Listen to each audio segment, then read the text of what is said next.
Hello, romance lovers. Today I have a story for you called To the Echoing Sound. Don't forget to support this video with a like and subscribe to the channel so you don't miss new interesting stories. The girl heard nothing but the words of her mother, which I repeated to her. They were the same words, and they sounded like this. My dear daughter, neither the snow that fell with even greater force, nor the icy wind, nor the increasing frost could stop her. Her bare feet barely felt the stinging, icy snow anymore. The wind blew over her almost uncovered body, but she ran with the speed of this very wind to save her life. The girl remembered the words she had heard from her mother very well. She had told her that she should live in their place. And now, on this moonlit winter night, she kept repeating them to herself. A little tired, the girl decided to hide behind a large, thick tree. Unfortunately, her pursuers did not let up. They were also moving as fast as she was. They had an advantage. They were shod and dressed appropriately for the winter weather. Terrible-looking dogs helped them in their search for the fugitive. More than anything in the world, the girl wanted to save her life. She had promised her mother this. And now, despite the fact that her body was already starting to stiffen, she thought only about this. Her brother was no longer alive. The legs of the poor and exhausted fugitive were already sore from the wounds she had received. They would have frozen completely if she had not continued her run. The snow didn't stop either, but it seemed that it could have helped the poor girl Chi, since it would have helped her hide her tracks from her evil pursuers. The poor girl's father also died tragically. When the poor, exhausted child's strength was almost gone, she began to think that her end would come very soon, too. That is why she remembered what her mother had asked her to do. The girl's tracks were getting closer and closer to each other, indicating that her speed of escape was ineptly decreasing, and that her pursuers were getting closer and closer. She remembered again that her mother had told her that no matter what happened to her, she had to live. Finally, to the chagrin of the fugitive, the strength finally left her exhausted body. Unable to continue moving any longer, she was forced to find protection again under the shade of a large tree. She leaned against it in the hope of resting a little, and stood on tiptoe so that her feet would come into less contact with the cold snow. To her dismay, the poor girl heard a horse neighing. There was a rider somewhere nearby. Perhaps one of her pursuers was on her trail again. She no longer had the strength to run away, and so she did not do it. The girl only looked back in the direction from which the rider on the horse appeared, and looked in that direction without hope in her eyes. It didn't seem to be one of her pursuers. At least he didn't look much like them. The man said that God had mercy on them when he saw the child run away. Then he said that she looked like a forest spirit. It seemed that the fugitive was indeed lucky, for it was not a man of that pack of evil, despicable pursuers. He laughed as he dismounted and said that in her place the forest spirit would certainly freeze here. The clearly elderly man held his horse with one hand and took off his warm sheepskin coat with the other. He asked the girl how she felt and if everything was okay with her. His interlocutor looked like a frightened and hunted animal, but perhaps after what had happened to her and after her long flight, she was a hunted animal. She continued to look the old man in the face, silently and angrily. Perhaps he understood her feelings. He had time to appreciate the look of this almost frozen child, and so the man told her that he understood that she was afraid of him, but he would like to help her a little. After this, a man unknown to her began to extend his warm sheepskin coat towards her. He said that she was cold and asked her to take it to warm herself up. He must have lived in this area for a very long time. He knew how cold it could be. The man told her that the forest was especially cold at dawn, and then he pointed out to the girl that she was soaking wet, melting the snow that fell on her with her body. The old man remarked that she was very lucky to even be alive, but his words had no effect on this child. It seemed that she was still afraid of him or did not understand what to talk about. She only tried with all her might to feel the warmth and looked at the stranger to find out about his intentions. She would probably like to agree to the help offered to her, but the girl was afraid that it would only make things worse for her. She was afraid of becoming a prisoner of anyone again. That is why she did not react to the old man's offer. He told her that if she wanted to, she could run away again. He had no intention of chasing her and added that she must be from a distant land. After that, the hand, trembling from the cold, reached out towards the clothes he offered. When the little poor girl had already wrapped herself in a sheepskin coat, the old man introduced himself to her, said that his name was He was the local lord of Dalbury, and his domain was called Orange. The poor child wrapped herself even more tightly in her sheepskin coat. The girl could not warm herself up. She was shivering all over and definitely felt very bad. She did not react to her interlocutor's question about her name. Since the old man kept pestering her, it was hard for her not to answer his question. He asked her if she didn't want to tell him or if she didn't know the language of that country. After that, she answered that her name was Dawn. It seemed that these words were the ones that helped her feel. Perhaps she felt warmer because of the sheepskin coat she had received from this stranger. Or perhaps she was warmed by his human attitude towards her. But she repeated once again that her name was Dawn. It was a surprisingly warm summer day. The sky, only slightly covered with clouds, did not foretell any bad weather. And yes, there had been no rain for several weeks. The castle stretching out before them still looked impregnable. The fortress was hostile to its opponents, and its whole appearance spoke of its unwillingness to surrender to their mercy. But in the camp of the people besieging her, there was complete order. Everyone was busy with their own affairs. Discipline was at the highest level. None of the soldiers of his army was going to violate it, and strictly followed the orders of their commander. And he was busy at that moment looking through the mail he had just received. The messenger had just arrived and handed him the letters. The man noticed that among them was an invitation to a ball. Everyone was desperate for him to marry their daughters. That's why they wrote him letters with all sorts of nonsense about banquets, balls, and tea parties. All this really irritated the young man. Behind the man stood his assistant and deputy. He always accompanied his commander in the most important circumstances, and now he told him that he stood out from other men, and that was why everyone wanted to get him as a groom. The boy reminded him of what he already knew. At 12, he had received the title of lord, and although he was now 28, he looked quite good. Until now, he had remained single. The young man said that the king himself had given his master the name Gwyn, which in their language meant handsome. The king's attitude toward him also determined his popularity among the aristocrats and their unmarried daughters. The young man did not hesitate to answer. He asked the young man what the point was in giving in to marriage to some spoiled girl. After all, any marriage depends on the wealth and status of the parents. The lord's assistant was named Geoffrey. He told his commander that if he wanted wealth and glory, then perhaps the best way to achieve this would be to marry a princess. The young man was surprised by the assistant's next words. He told him that all women are the same. He just needs to choose the one that can give him the most. Gwyn answered the young man that it was a matter of opinion. It could look different. And what if the girl of my dreams were to be found in this world someday, and his heart would already be occupied by some unloved aristocrat? It seemed that the messenger had no answer to these words, and he looked in bewilderment towards his master. But then he told the young man that he was a womanizer known throughout the kingdom. His tricks were so well known that even the king himself had to intervene once. He doubted that their commander would be able to find such a woman. And his entire previous life had told him that he was not destined to fall in love. That was what he told the young man. He grinned skeptically when he heard this and did not object to his servant. Besides, he still had a lot of things to do besides this conversation. The commander and his subordinate approached the edge of their military camp. They stood on a huge cliff and began to peer into the distance. The young man stood a little behind, not wanting to disturb his superior. The lord gazed intently at the fortress rising before him. It was still impregnable, helped by the river surrounding it. The young man asked him why he had come, since he had heard that the old Earl of Dalbury had died. The young man's army was in perfect order. His soldiers' weapons were in order. They were neatly folded and waiting to be used in battle. The equipment and life of his soldiers were in exactly the same ideal order. He always demanded discipline and order from his subordinates. The young man turned to his commander after he had not received an answer to a question he had asked. He said that this was not at all like the young man. He had not noticed anything like this about him before. The commander continued on his way, looking around. He thought that his assistant was indeed right. The young lord had spent many years in constant battles throughout the kingdom. After many battles, alcohol and food tasted exactly like water to him.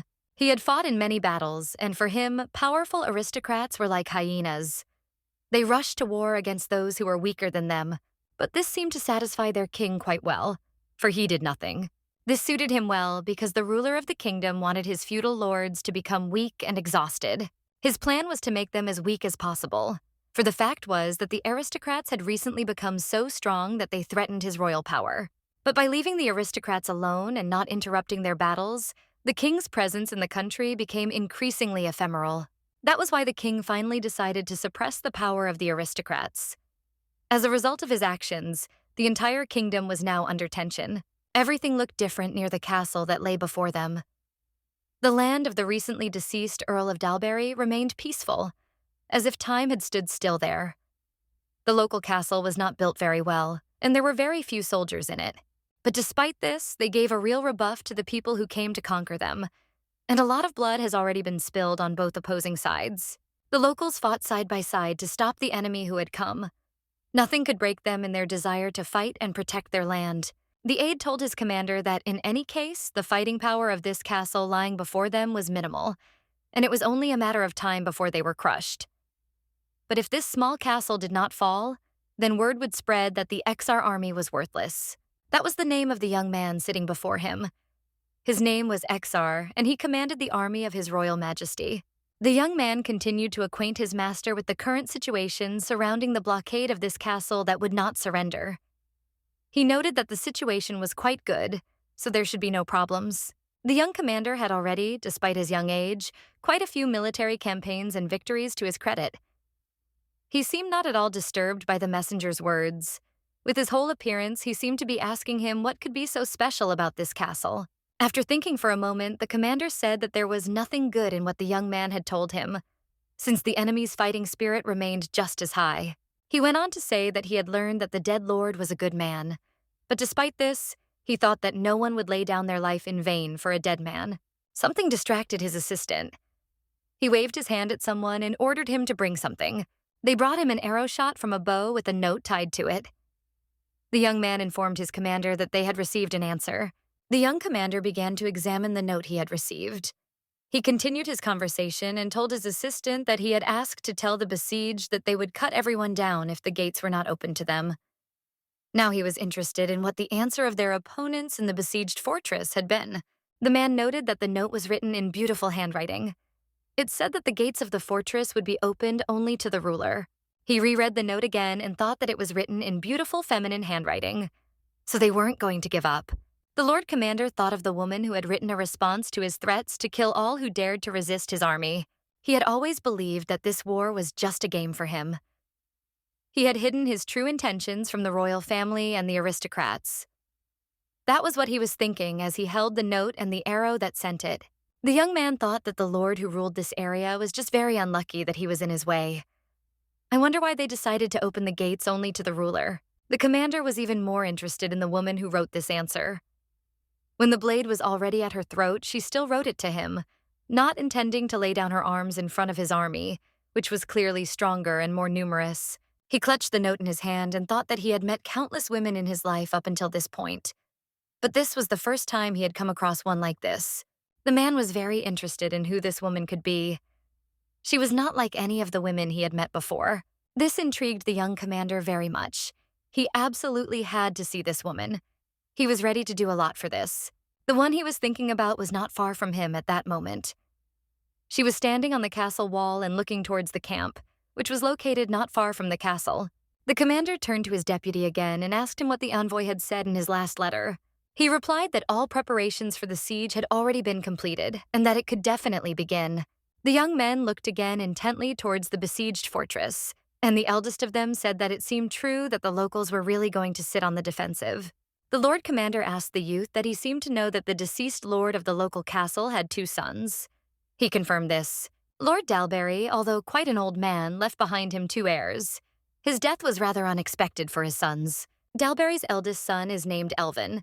He is almost an adult and is the main heir to the title. Since the Lord's first wife died, he married a second time, and the youngest son is the son of his second young wife. It is this woman who, after the death of her husband, is now in charge of the besieged fortress. The young commander thought that he did not really believe that a young woman who had just lost her husband would decide to sit under siege. Geoffrey informed the young man that by all their calculations, the besieged should have surrendered on the first day. He then added that it was also known that the faction of the deceased lord's wife had long been ready to surrender the castle. In response to these words, the lord laughed loudly and asked, "Then who in this case is fighting against him now? If the people in charge in the castle are ready to surrender." He could not believe that this could be some cowardly youth who had just inherited power over his father's patrimony. The man said that he thought he was very cowardly and would hardly dare to take such actions. The assistant told him that it seemed that there was now a slave of the deceased Dalbury next to this young man, who could help him in everything. The mention of the slave greatly surprised the commander. It was strange that a slave could influence his master in this way and force him to do something. The young man hastened to clarify his answer.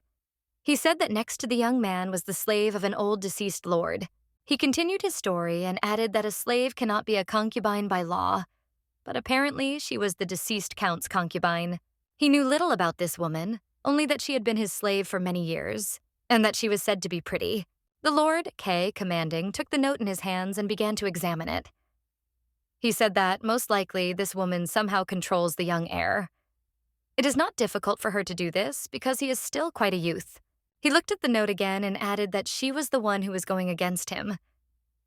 He was surprised that a slave had written it. It was a little girl who later became a slave. It was written by a slave who was picked up by a lord somewhere in the forest 7 years ago. I think she was a foreigner. It seemed to the commander that she must be beautiful. Or perhaps he wished that it were so.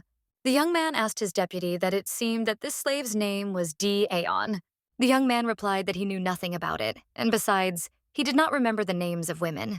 The lord wondered why the slave had suddenly decided to do this. Perhaps she had decided to remain faithful to the one who had once extended a helping hand to her.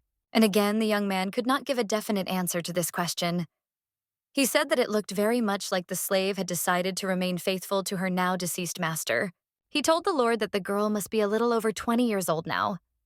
According to rumors that reached him, she has her own unique charisma, and she is so beautiful that it is impossible to take your eyes off her. The commander immediately declared that he would very much like to meet this woman. She interests him more and more. The young man standing next to him said that he had no doubt about it. After some thought, the lord declared that if those besieged in the fortress did not surrender to the will of the winner, they would simply demolish the castle. His assistant was rather skeptical about this statement and asked his commander how he imagined it.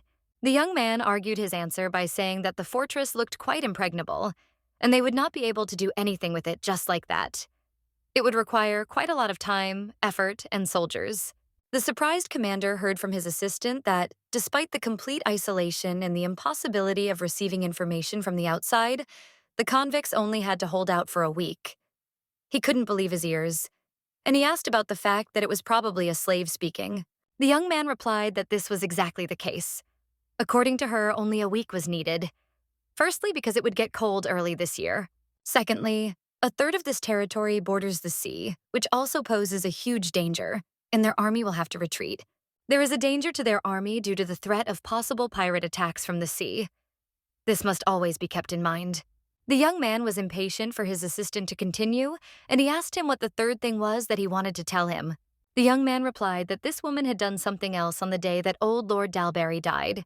It was that night that she wrote a petition and gave it to one of the soldiers. This petition was addressed to their royal majesty. This soldier was ordered to carry the enemy to the royal palace, no matter what if he was attacked. The young commander laughed again. He thought that this fish was very brave and smart. He already wanted to meet her as soon as possible.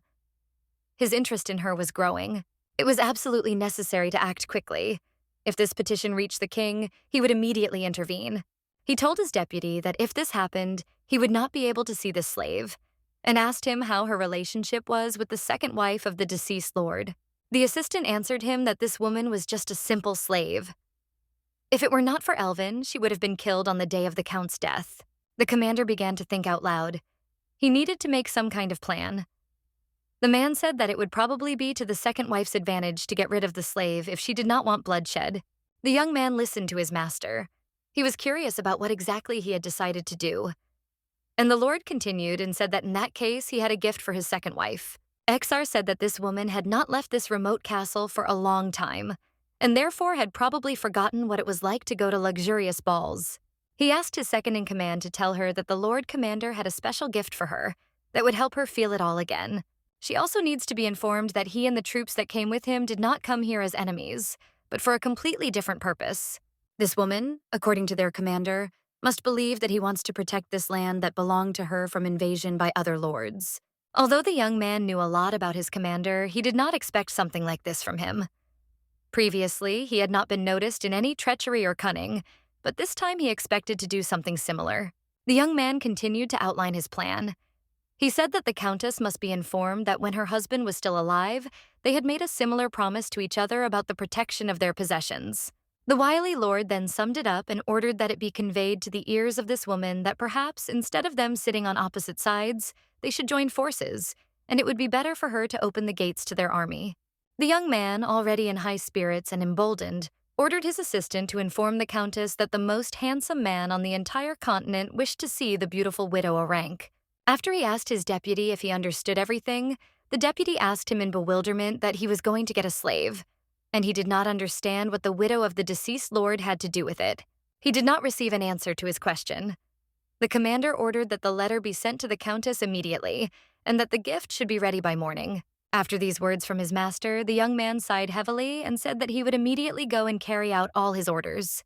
The young man's sigh surprised the Lord Commander greatly, and he looked at him sternly and asked what had caused such an incomprehensible reaction in him. Was there something in his master's order that did not satisfy him? The assistant replied to the commander that he should have gotten used to it by now, because he always sighed like that when he heard another idea from him. But this answer did not satisfy the young man either. He said that no matter what his deputy heard from him, the answer should only be like this or similar to this. For example, "I understand you," "glad to hear," and the like. Having decided to prove that everything was clear to him, the young man answered his master that he understood him and was glad to hear that he had such a wonderful idea. Seeing that his words had reached the ears of his deputy, the Lord Commander ordered him to go and prepare for the upcoming action. He had a lot of work ahead of him. The young man told the young man that he would look for a slave, and he should take care of the second wife, since she must open the gates for them in any way. Geoffrey had no choice but to agree with his master and silently go to carry out his orders. The execution of the commander's orders began the very next day. From early morning, the gates that led into the castle were opened, and on these hanging gates, hanging over the river flowing below, stood a cart harnessed by 2 horses. But they couldn't get inside yet. The castle remained locked with huge iron gates, and so the soldiers and knights accompanying the carriage were forced to stop in front of it and wait. One of the knights, who was wearing iron armor, thought that it was sheer madness to do such a thing. He could not believe that he was entering his enemy's territory without an army and weapons. When the order came from the count or countess to open the gates, the cart loaded with heavy chests was able to enter the fortress. The soldiers accompanying it also followed. There were knights guarding the castle walls, watching closely what was happening around her, as well as the people who had just entered the fortress. One of those accompanying the precious cargo was an advisor to the Lord Commander. He approached him with a request and asked that the person he was addressing be careful. He stated that if he was discovered, the situation could get out of control. The young man, who had temporarily abandoned his duties as a commander and decided to take part in this expedition as a simple knight, asked his subordinate if he was worried about being killed. The young man answered him that he didn't care at all whether his commander could be killed. He would not let himself be offended in any situation, but he was more worried that he could disgrace them all. Then the Lord's deputy fell silent and silently continued on his way with the harnessed horse. The Lord still wanted to ask him something, but because of the need to maintain secrecy, he decided not to. He thought that the young man did not care at all whether his commander was killed or not. The horse-drawn carriage continued on its way, but at some point one of the horses got scared of something and began to neigh furiously and wave its hooves. And while the knights accompanying her, as well as the deputy commander, were busy trying to calm these horses, their immediate superior took advantage of this moment and left them to go deeper into the castle. Hidden behind heavy iron armor and a helmet that completely covered his entire face except his eyes, the knight freely entered the castle and began to observe what was happening there. He tried in vain to find the slave who had written him the letter. He looked into the crowd of people, raised his eyes to the fortress walls, but he could not find her anywhere, and so he mentally asked where she was. He was a hunter, and his eyesight never failed him, neither during hunting nor during military campaigns. It is not surprising that he had to see this girl. And finally it happened. There really was a woman on one of the ramparts, watching the people who were moving around below the walls at that time. It seems that she really was a slave, since she was poorly dressed, and it is unlikely that another woman would have needed to climb so high. The young man began to look closely at the stranger. Since the distance was very great, he could not say for sure whether this was the woman he was looking for and wanted to see after receiving a note from her. The woman standing on the ramparts wore simple country clothes. Her hair was loose, and there was no sign of any hairstyle typical of a noble lady. That is why the knight thought that this was the one he was looking for. Exar was very happy that his search had been successful. He decided that he had indeed found the one he needed. He lifted the hem of his helmet to get a better look at this stranger. And while the commander was looking closely and attentively at the slave on top of the fortress wall, he completely failed to notice the observer who never left him unattended for a minute. This observer was his advisor, who was worried about the fate of his master. The young man thought that all the wishes of their commander could lead them to disaster. He was against him meeting with the slave of the dead count. The young man told the young man that it was too early. The young man thought he heard a familiar voice behind him, but then he decided that it was just his imagination, and he shouldn't worry about it at all. He then continued to watch the woman. The Lord's advisor was not alone at this moment. Behind him moved another knight, one of those who had come to the castle to accompany the loaded cart. The advisor turned to the soldier accompanying him and said that he was obliged to keep a close eye on their master so that he did not do anything stupid. If something unexpected happened, he was to help him immediately. The soldier, who, judging by his appearance, did not have high intelligence, agreed to carry out any order of his commander and said that he would follow the commander. The young man warned the knight that they would not be here for very long. When it was time to return, they would blow the horn twice. And the knight's task was to prevent their lord commander from escaping. The soldier replied that he would carry out this order without question and, at the first call, would help their lord return to his camp. The interlocutors were completely unaware that the man they had just been talking about had noticed them. He turned to them and said that they had taken on this matter in vain. They should know that they could rely on him in everything. It seems that the young man did not think so at all, because after his commander's words, he even closed his eyes in embarrassment, and the soldier standing next to him closed his eyes and waited for the next order from one of his commanders. Then the commander's advisor asked him not to drink heavily while in the fortress, because he would not want to have to deal with the consequences of his actions later. The young man ordered the soldiers standing behind him to shut their mouths and angrily began to watch the fortress wall again. Something had changed there. The slave who had been standing at the top was no longer alone. A knight with a spear approached her and began to either tell or ask the woman something. Most likely he told her something, because after these words, she turned around and went somewhere deep into the fortress wall. When the Lord raised his eyes to see the slave, he noticed that there was no one there anymore. He realized that she had disappeared from his sight. The man was very upset and tried to think of something to get rid of the knights who accompanied him. As soon as a seemingly saving thought came into his head, he suddenly grabbed his stomach, bent over, and told those accompanying him that his stomach was hurting badly. He asked them for forgiveness and said that he urgently needed to go to the toilet. The advisor and the soldier standing next to him were taken aback by this turn of events. They could not understand how their commander's health had changed so abruptly, since just a minute ago he had not complained about anything. And while they were thinking about what to do, the commander quickly moved away from them in the direction of the nearby buildings. The excited young man loudly asked the soldiers standing next to him what their commander was thinking about. He couldn't understand how they should act now. The knight standing next to him was only angered by this, and he called his commander a harmful bastard. He began looking for the escaped knight and told his companion how strange their commander looked. He made his way into the enemy castle and yelled that he needed to go to the toilet. As soon as the accompanying soldiers were left behind, the commander was able to breathe a sigh of relief and began to look at the people who were sitting not far from him and were busy drinking alcohol. They seemed to be oblivious to what was going on inside and outside the castle walls. They were holding mugs of ale and chatting peacefully and jokingly among themselves. The young man was a little angry with these people. He was a true warrior at heart and could not understand how they could relax over a mug of ale when there was a war going on behind the walls of this castle. Pulling the visor of his helmet down so that it hid his face, the knight silently walked past these people and continued his movement into the fortress. The part of the castle he was in seemed less populated. There weren't many soldiers there yet, and he could move on without attracting attention. The young man decided that he could raise the visor again, since there were no people here and it was hard to move with the visor down. It made it hard to breathe, and besides, it didn't give a full view. When he went a little further, he was very disappointed by what he saw. Here, to his regret, there were a lot of soldiers and knights who were positioned on the fortress wall, preparing to repel an attack from an external enemy. As in other places in the fortress, the soldiers were busy watching the surrounding area for scouts or an attack by the royal army. The Lord Commander had made his way deep into the fortress. He was almost at the top of one of the fortress walls, But when he looked around, he could not find the slave that had so interested him. He seemed to remember perfectly the place where she had stood when he had first seen her. It was not far from where he now stood.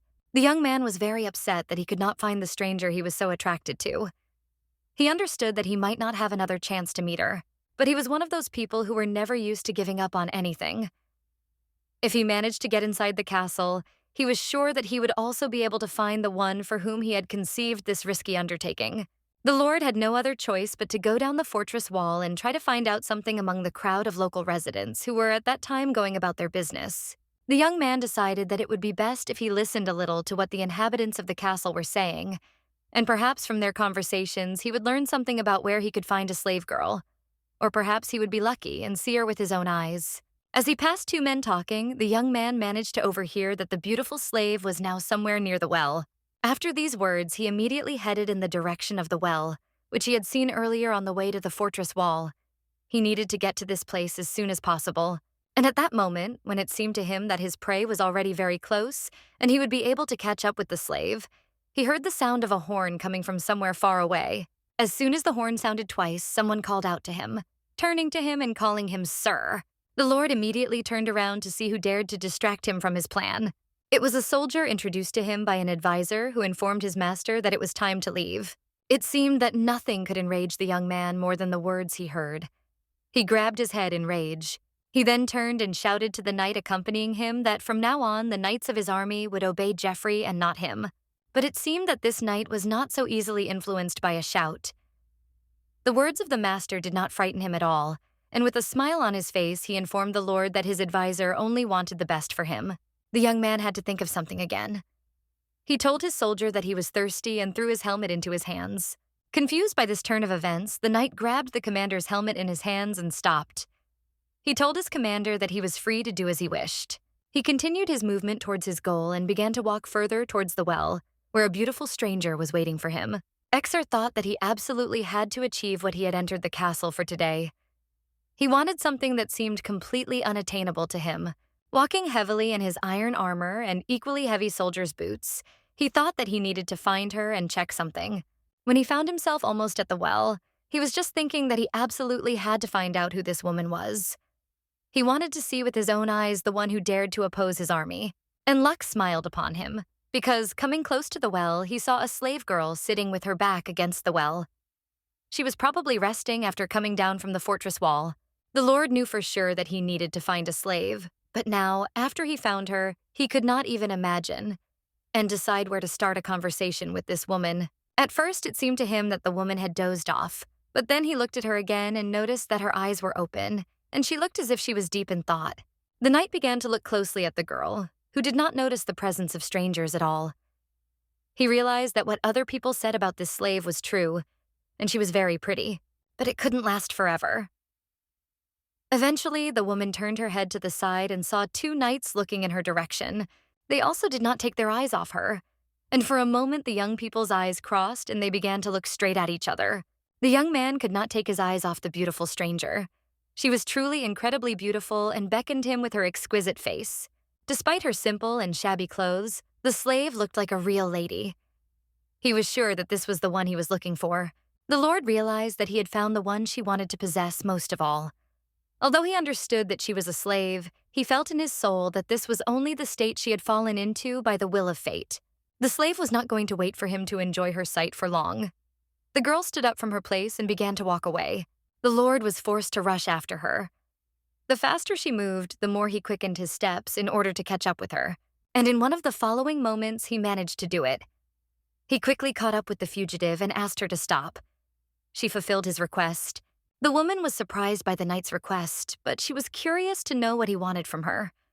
So she stopped, turned around, and began to stare at his face. He was in no hurry to answer her silent question. Intrigued him, and for which he decided to penetrate the enemy camp. The woman was a beauty, and even her belonging to the slave class could not affect this in any way. She looked like a proud aristocrat. He wanted to scare this slave as much as possible. He began to look closely at her face without saying a word to her. But all his efforts were in vain. The Lord Commander did not notice the fear in the woman's eyes and demeanor. He decided to tell her about it and told her that even when she was surrounded by enemy soldiers, she did not show that it could be terrible for her. The slave had no intention of being afraid of them. She probably thought she was safe now. Then she asked the knight standing opposite her if he had heard the doom. He had to leave now. The young man really wanted to touch her face, so he took her by the chin and told the woman that she had a beautiful voice and he really liked it. After this, the lord laughed and told the slave that he just wanted a drink and asked if he could ask her for a glass of water. She took his request calmly.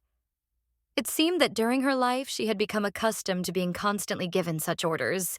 The slave picked up the bucket and headed towards the well to fill it, and the knight remained waiting for her in the same place. After the bucket was filled with water from the well, the woman returned to them and began pouring water so that the lord could drink. Since there was no glass nearby, he was forced to hold out his palm for the water, into which the woman was now pouring water.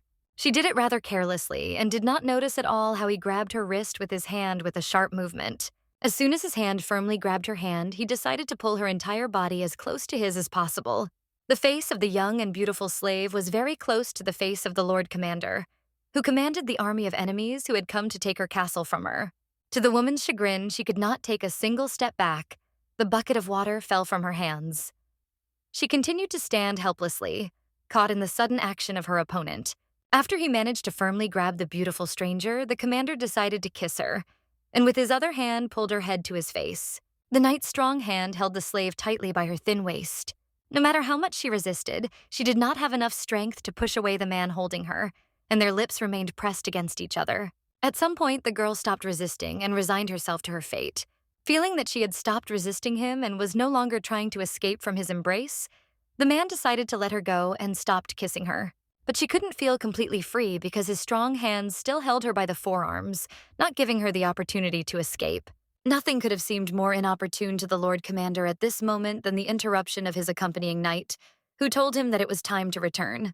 The young man seemed to have no desire to return and part with the one he had just found. He began to peer intently into the face of the slave who stood next to him. The Lord took the woman's head in both his hands, looked at her again, but she remained indifferent and calm. After that, the man told his knight that he was right. He thought that for the first time in a very long time he had given in to his instinct. Then the commander thanked the girl for the treat. But that was not all, for he then went on and told the slave that next time he would like to drink more. To his surprise, the woman did not react to his words. She still stood next to him, not intending to go anywhere, and silently looked somewhere into the distance. It seemed that they were not destined to talk today, because the knight was forced to return to his camp and the girl went in the completely opposite direction. Before leaving, she bent down to pick up the bucket that had fallen from her hand. The Lord turned around once more to see the woman, wondering if she would say anything to him. Looking at her, Exar thought she should at least blush. But that didn't happen. It seemed to him that with her whole appearance, she wanted to show the young man that he was indifferent to her, and that what had happened could not mean anything to her. The knights who had accompanied the cart with gifts to the castle were returning along the pavement from it, marching in step. They had left the fortress. The Lord Commander recalled what had happened to him recently, and wondered what conclusion could be drawn from all of this. The Lord's advisor became a little worried that he had lingered in the fortress for so long. He thought that it looked like his lord had taken a great liking to this woman. The young man walked behind the young man and held the reins of the horse that walked beside him. He informed his master that the gates would be open for them again the following afternoon. The Lord turned to him and remarked that, in his opinion, they would not do this out of selfless motives and not for free. The advisor confirmed his assumption. He said that this was exactly how things looked, and the Count's second wife had put forward several conditions to them. This woman wanted them to execute her dead husband's eldest son, Count Elvin. The Lord was not very surprised by this, and he asked his deputy if this was all the Countess wanted. He replied that she also wanted her youngest son to inherit the Dalbury lands after his elder brother was executed. The young man continued his story. He informed the commander that if they agreed to the conditions, they had to raise the red flag in the camp before sunset. When the knights left the castle, the commander decided that he had walked enough on this difficult day for him. He jumped on the horse offered to him and was going to continue riding on it. The young man approached his master, who was comfortably seated in the saddle, and asked him what they would do with the Countess's proposal. The Lord was still pondering what he should do. He took off his helmet from his head. After that, he threw it into the hands of the surprised young man.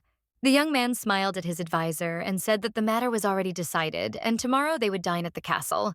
Even before sunset, red flags were hung out in their military camp, indicating that the Lord Commander had agreed to the proposal of the mistress of the besieged castle. The red flags were the standards of his family. And it was with these red flags that the young man rode on horseback toward the castle entrance the next day. He came out and there were very few people to meet him. Perhaps he was expecting a completely different meeting. But there were only the Countess and her husband and a couple of other married couples from her retinue. The military procession moved towards the entrance to the castle. The commander himself rode in front on horseback, his military leaders followed, and the foot knights brought up the rear. When the turn was already quite close, the lord looked attentively at the countess who met him. He was interested in what this woman looked like. The young man thought that one should meet the enemy in mourning clothes, especially after one has surrendered to his mercy. The duchess's clothes hardly resembled mourning. Besides, she had to wear mourning for her deceased husband. But she dressed up like a real peacock. Next to her stood the young son of this woman, who was soon to inherit the title of his deceased father. As the winner and the one who captured the fortress, the lord did not get off his horse to greet those who met him. He remained seated on his horse and rode up to them as close as possible. The young man looked closely at the woman standing in front of him. She seemed to impress him little. It was clear from his gaze that he was completely indifferent to her. Despite the fact that the countess probably belonged to an ancient aristocratic family, it was difficult to call her a real aristocrat. This was evidenced by her behavior and the way she dressed up for the occasion of the arrival of the invaders of their castle. The young man was not about to dismount from his horse, but continued to watch the people standing before him. He was not about to show them any honor, because in the current situation, he was the winner. The countess bowed low before him and told him that it was a great honor for her to meet such a famous warrior and young man. The lord did not fail to notice that the countess had dressed rather casually for such an occasion.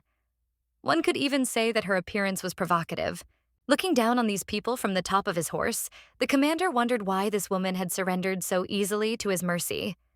After all, in his opinion, the fortress was quite impregnable and could withstand a long siege. The lord thought that even though she was bowing before him now, she might still be planning something. Perhaps he should pretend to let her guard down. The mistress of the castle and her son knelt before the winner, who was now the new master of their lands. The man said that he had heard that the countess was a noble beauty. He walked up to her and extended his hand for her to lean on as he stood up. The woman seemed a little surprised by his kindness.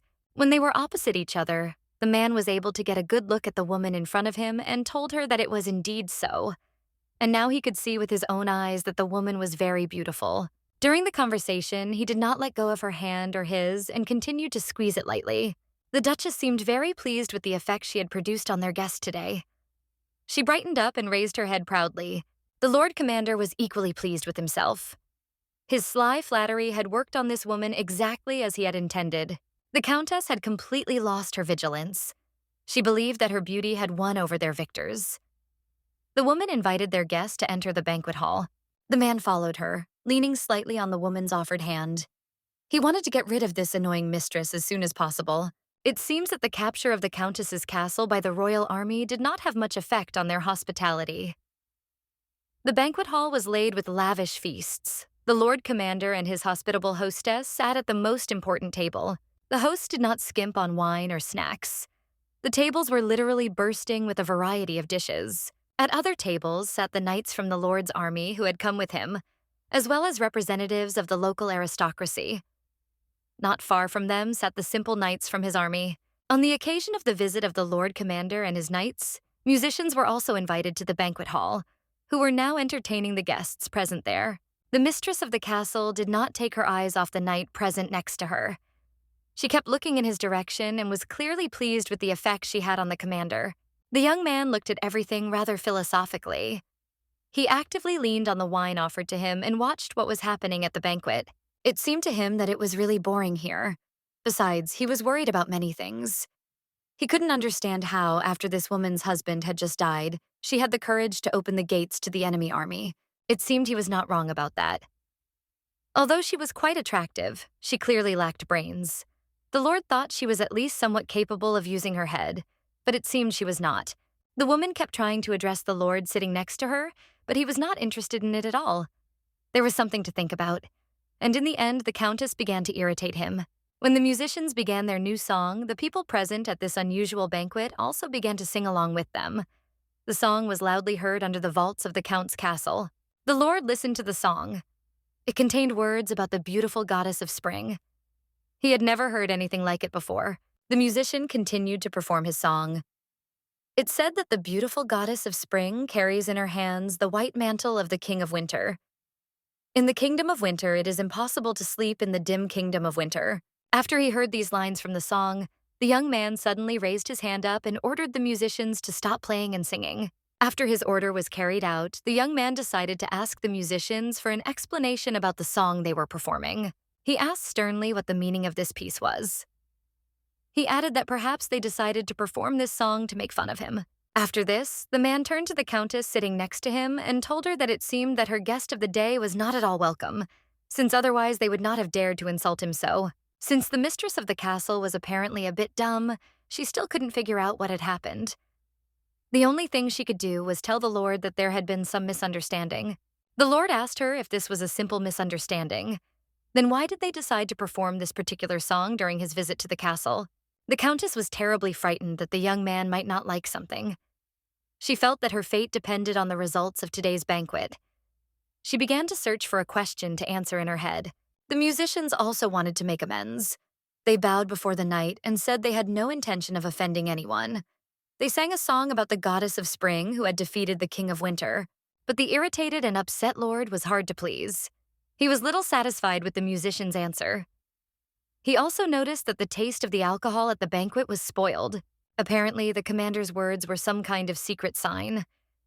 As soon as he uttered these words, his knights and soldiers immediately jumped up from their seats and prepared for battle. The mistress of the castle started in horror. She was afraid of what might happen now. But her guest felt completely free, continuing to hold in his hand the glass with the wine that, according to him, was spoiled. He seemed to be completely satisfied with what was happening in the hall now. His knights were taking control of this castle and all its inhabitants.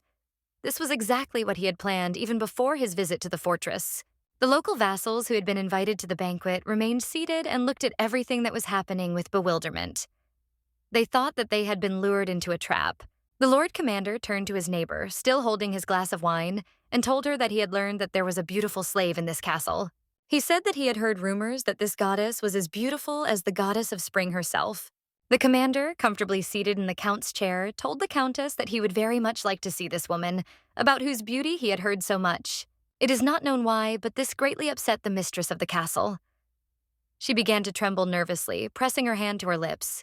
The woman tried in vain to find some excuse. One of the senior servants standing next to her helped her. He said that there was no special reason to bring a slave, since there was nothing special about her. But the commander was not so easily fooled, for he had met the woman before and wanted to see her again. He turned to the servant and asked him if he was going to contradict him. Both the countess and the servant standing next to her were frightened by these words of their guest. The servant immediately declared that he would never dare to do such a thing. The countess realized that she had to act. She told the young man sitting next to her that it was hardly necessary to invite the slave here, since she spent all her days surrounded by country people.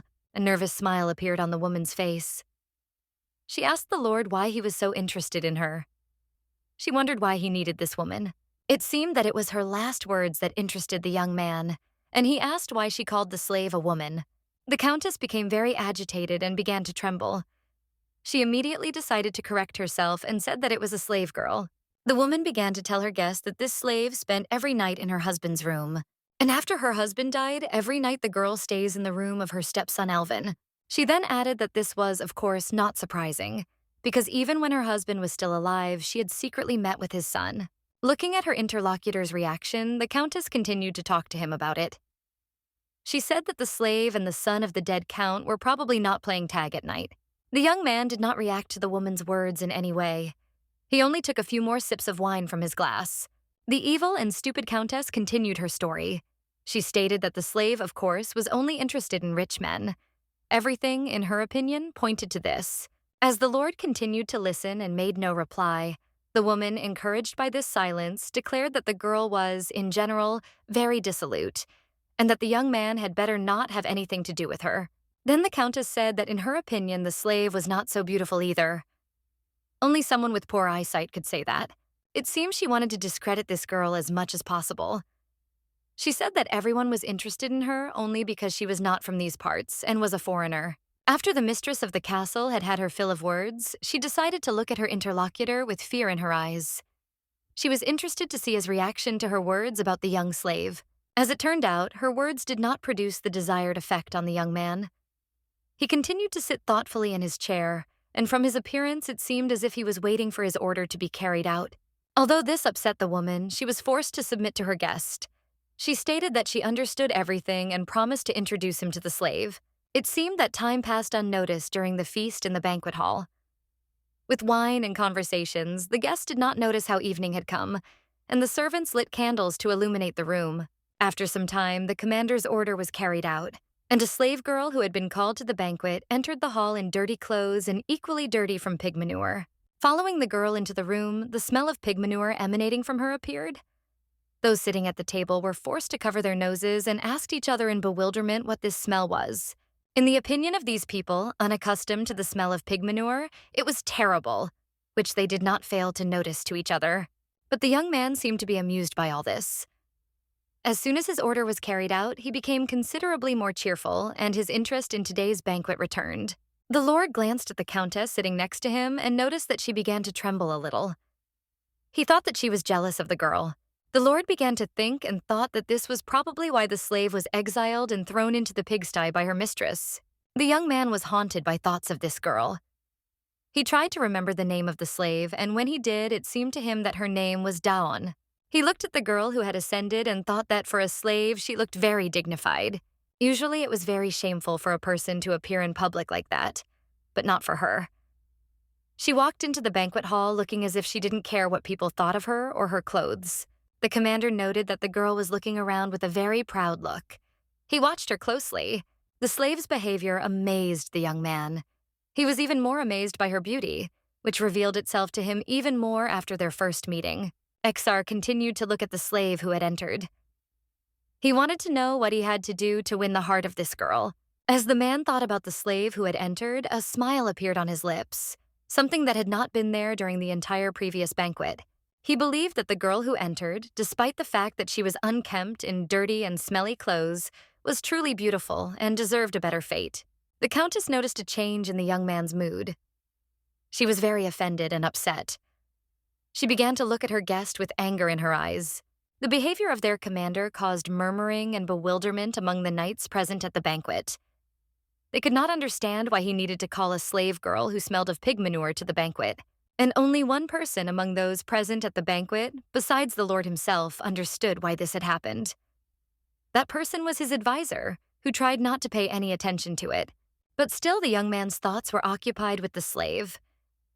He thought that this girl, even in such a situation, retains her composure and pride. Even after he saw her response to their ultimatum, the young man guessed that the slave was far from an ordinary girl. But after her behavior today, he was finally convinced that she was even more unique than he imagined. In his mind, she seemed to him a precious stone. And no matter how dirty a precious stone may be, as everyone knew, it never loses its true shine. The Lord Commander's assistant thought that it was no wonder that his master was so obsessed with this slave. The young man knew well that the commander would use any means necessary to achieve what he wanted. He himself heard the words that he said. He declared that from that day on, the slave would belong to him. Everyone present at the banquet heard about it. Hearing this, the mistress of the castle seemed to go mad. She screamed that this woman was a slave and asked her guest what he was thinking about. In return, she promised to give him some other woman. The young man seemed surprised by the woman sitting next to him's violent reaction. He turned towards her and asked what she wanted from him. Their squabble was interrupted by a slave who suddenly spoke up. She asked where Master Elvin was now, seemed to immediately bring the lord to his senses. He did not understand why the slave asked about the son of the dead count. He wondered if the girl was worried about her safety, or if she was truly in love with the young man in question. Turning around in his chair and looking straight into the slave's eyes, the lord said that the young man's corpse was already being pecked by crows, and asked her if she had any more questions. For a moment, there was a heavy silence in the air. It seemed that the girl was prepared for such an answer from the young man. And now she thought for a moment.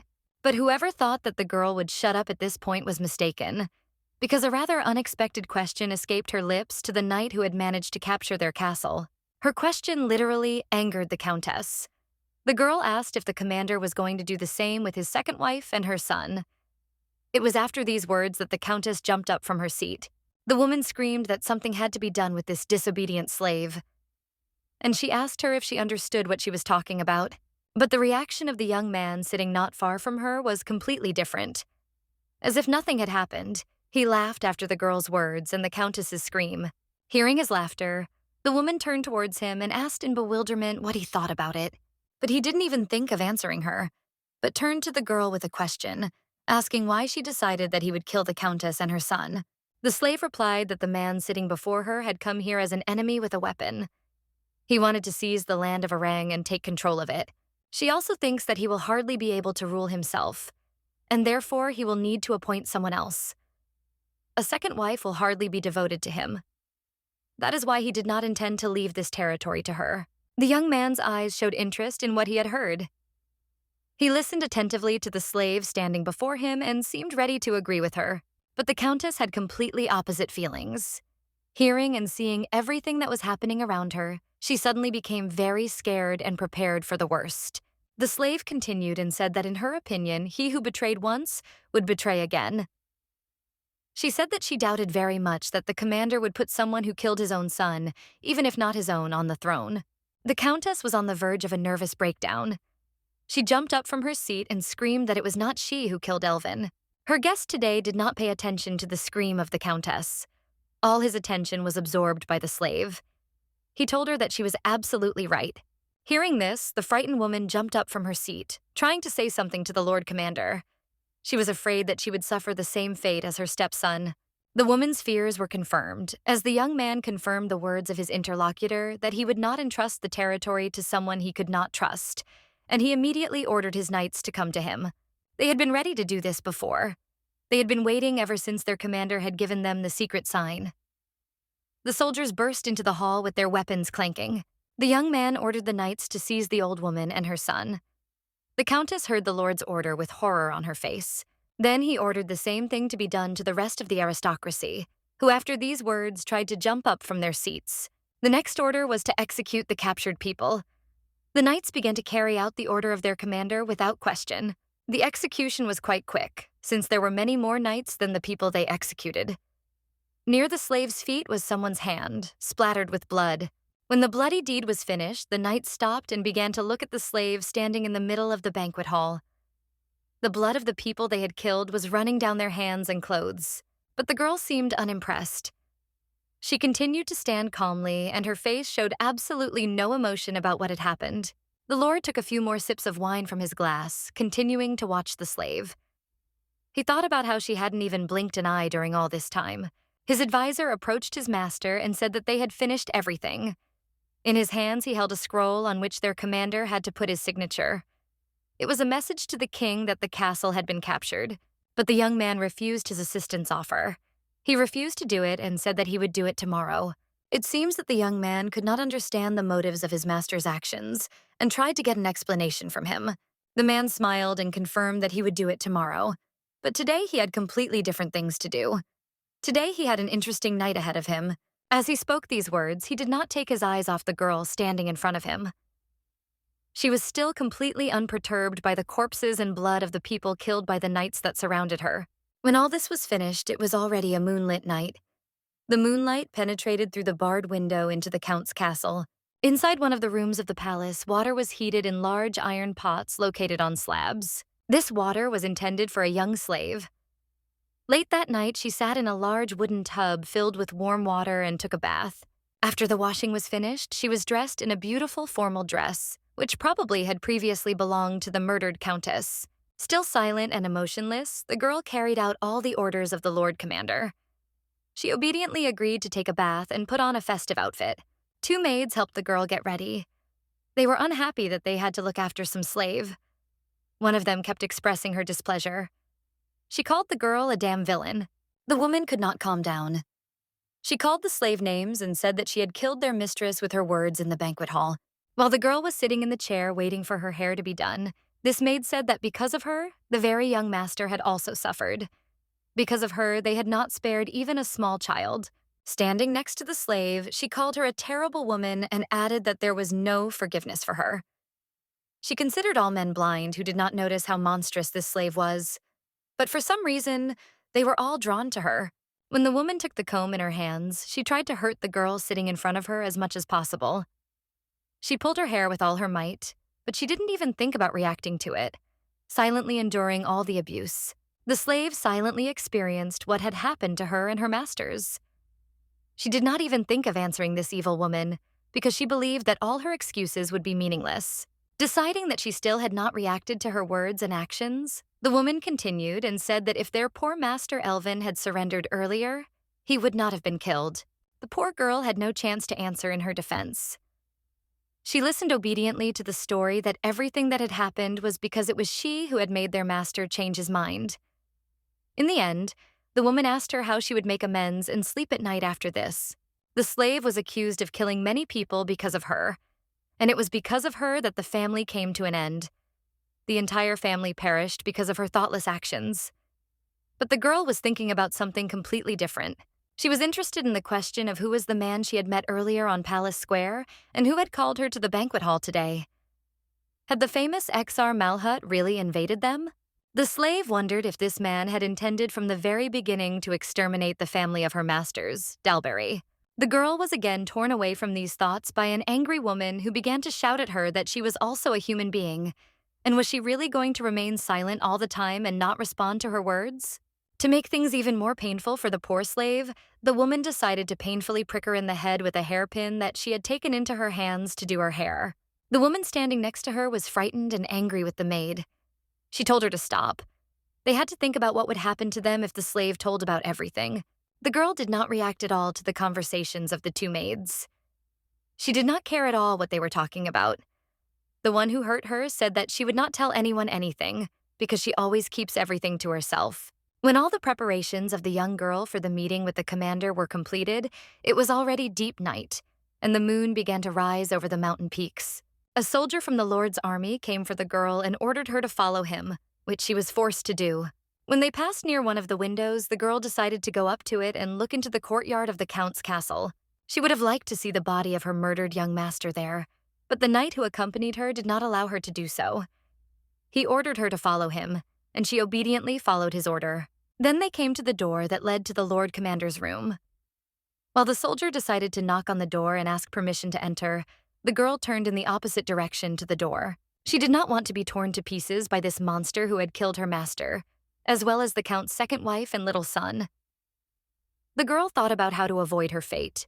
When they entered the next room, the slave asked the guard if he had any perfume. He did not immediately understand what the slave asked him for. He could not understand what she wanted from him. The girl was forced to repeat her question and added that, if possible, she would like to receive lavender perfume. The knight who accompanied her answered her that, unfortunately, this was impossible. He had not received any orders on this matter and could not decide anything on his own. Then the cunning slave decided to cheat again and asked her guard to go and ask permission so that she could use the perfume. He still didn't want to agree to her persuasion. He referred to the fact that he couldn't leave the girl here alone. Then she advised the soldier to close the door behind him when he left, and in that case he could be at ease leaving her alone. Doan said this, no longer hoping that her plan would succeed. She absolutely had to send this knight somewhere and stay at least for a short time herself. In the end, the knight was forced to agree with her. He said that he would close the door behind him and ordered her to wait in the room. When he found himself outside the room, he immediately pulled the key out of his pocket and locked the door so that the girl could not escape. But perhaps he had hoped in vain. As soon as the slave heard the sound of the key closing the door, she instantly turned around and ran towards the window. The girl looked out the window, but to her regret, it turned out that it was quite high up. And, in addition, there was an iron crossbar on the window. The slave grabbed the iron bars that blocked her path to freedom with both hands and began to think what to do next. Quite quickly, the girl found the necessary solution. She tore the fabric she found in this room into thin ribbons and began to make a rope from this fabric, along which she planned to go down. After some time, this homemade rope was thrown out of the window by her and hung near the fortress wall. When the preparations for the escape were finished, the girl decided to start doing it. She quickly jumped onto the windowsill and prepared to go down. Since the girl was very thin and slender after a long period of malnutrition and constant work, it was not difficult for her to squeeze between the iron bars. She climbed out and began to descend down the rope, and after a while, her foot felt solid ground beneath it. She stood with both feet on the stone platform in the castle courtyard. The slave did not want to delay. She simply had to leave this damned castle occupied by her enemies as soon as possible. With all her strength, she rushed away from this place. Doan thought that it had always been like this. Just like when she was a child, she had to run again. Otherwise, she couldn't fight for her life. On the way, the girl thought that all her efforts were in vain. After all, just when she began to think that everything would be fine, she ended up having to run again anyway. Apparently, this was her fate. She was sure that running away was her only way to save her life. She had to fight. As long as she was alive, it was not over yet.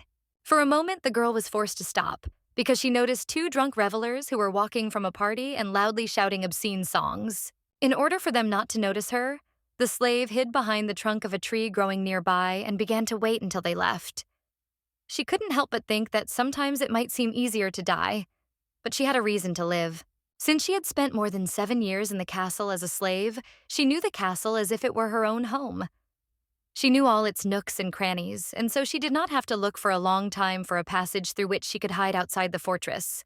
All the time, the slave was lost in her own thoughts. She thought that she had to become an old and hunched crone. She had to live on because that was what she had promised her mother.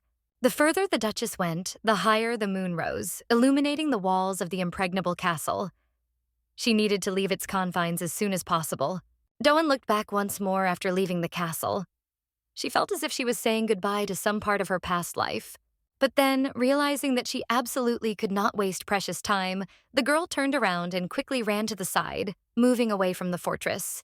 She knew that she was leaving Dalbury Castle, which meant that she once again had no place to find peace. Her life was changing again, and she couldn't like it. Once again, she had no place to smile. When the Lord Commander was informed that his captive and slave had escaped, he could not hide his anger. He had a glass of wine in his hand at the time, and the young man clutched it in rage at what had happened. He looked angrily at the man who brought him this news. He could not believe that his captive had escaped.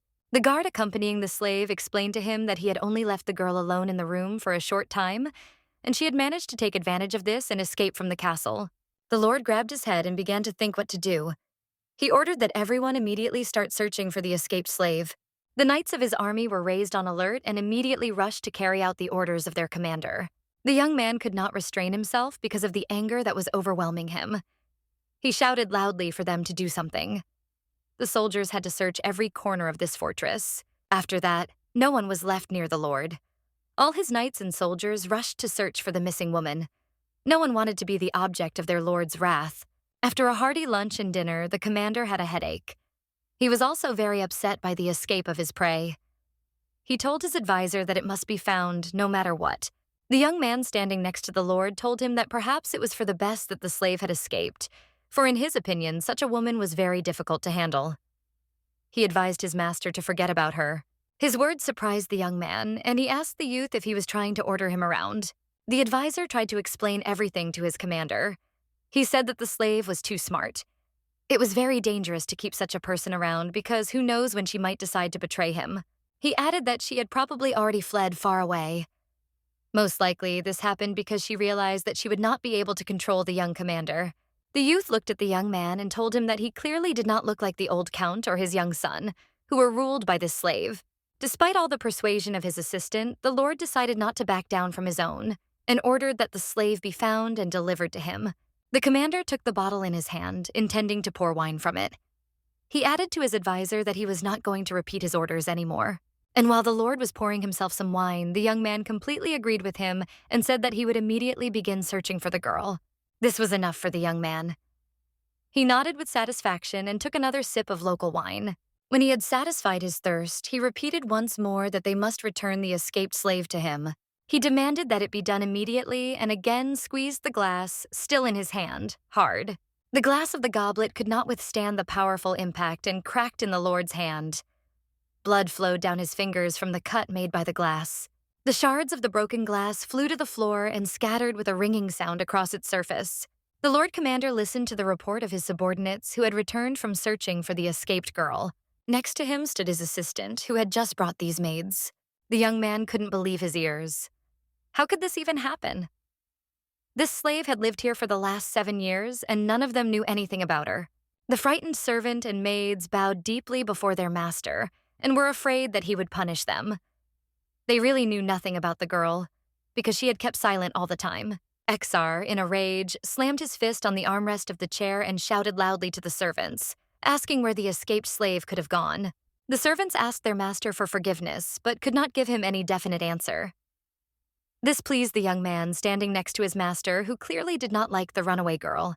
Then he turned to the servants and said that since they could not help them in any way, they could go away and start looking for the missing item. Looking after the departing servants, the young man said to his commander that it seemed that the girl had been planning to run away from here from the very first moment and from the very beginning. His master was already quite drunk. He had drunk more than one bottle while the search for the slave continued. He looked, of course, so-so. After thinking for a moment, the Lord asked the young man if there was any news about the fugitive. He told him that all the servants, all the soldiers and knights were busy searching for the girl. They searched the entire castle, but could not find her anywhere, nor any trace of her.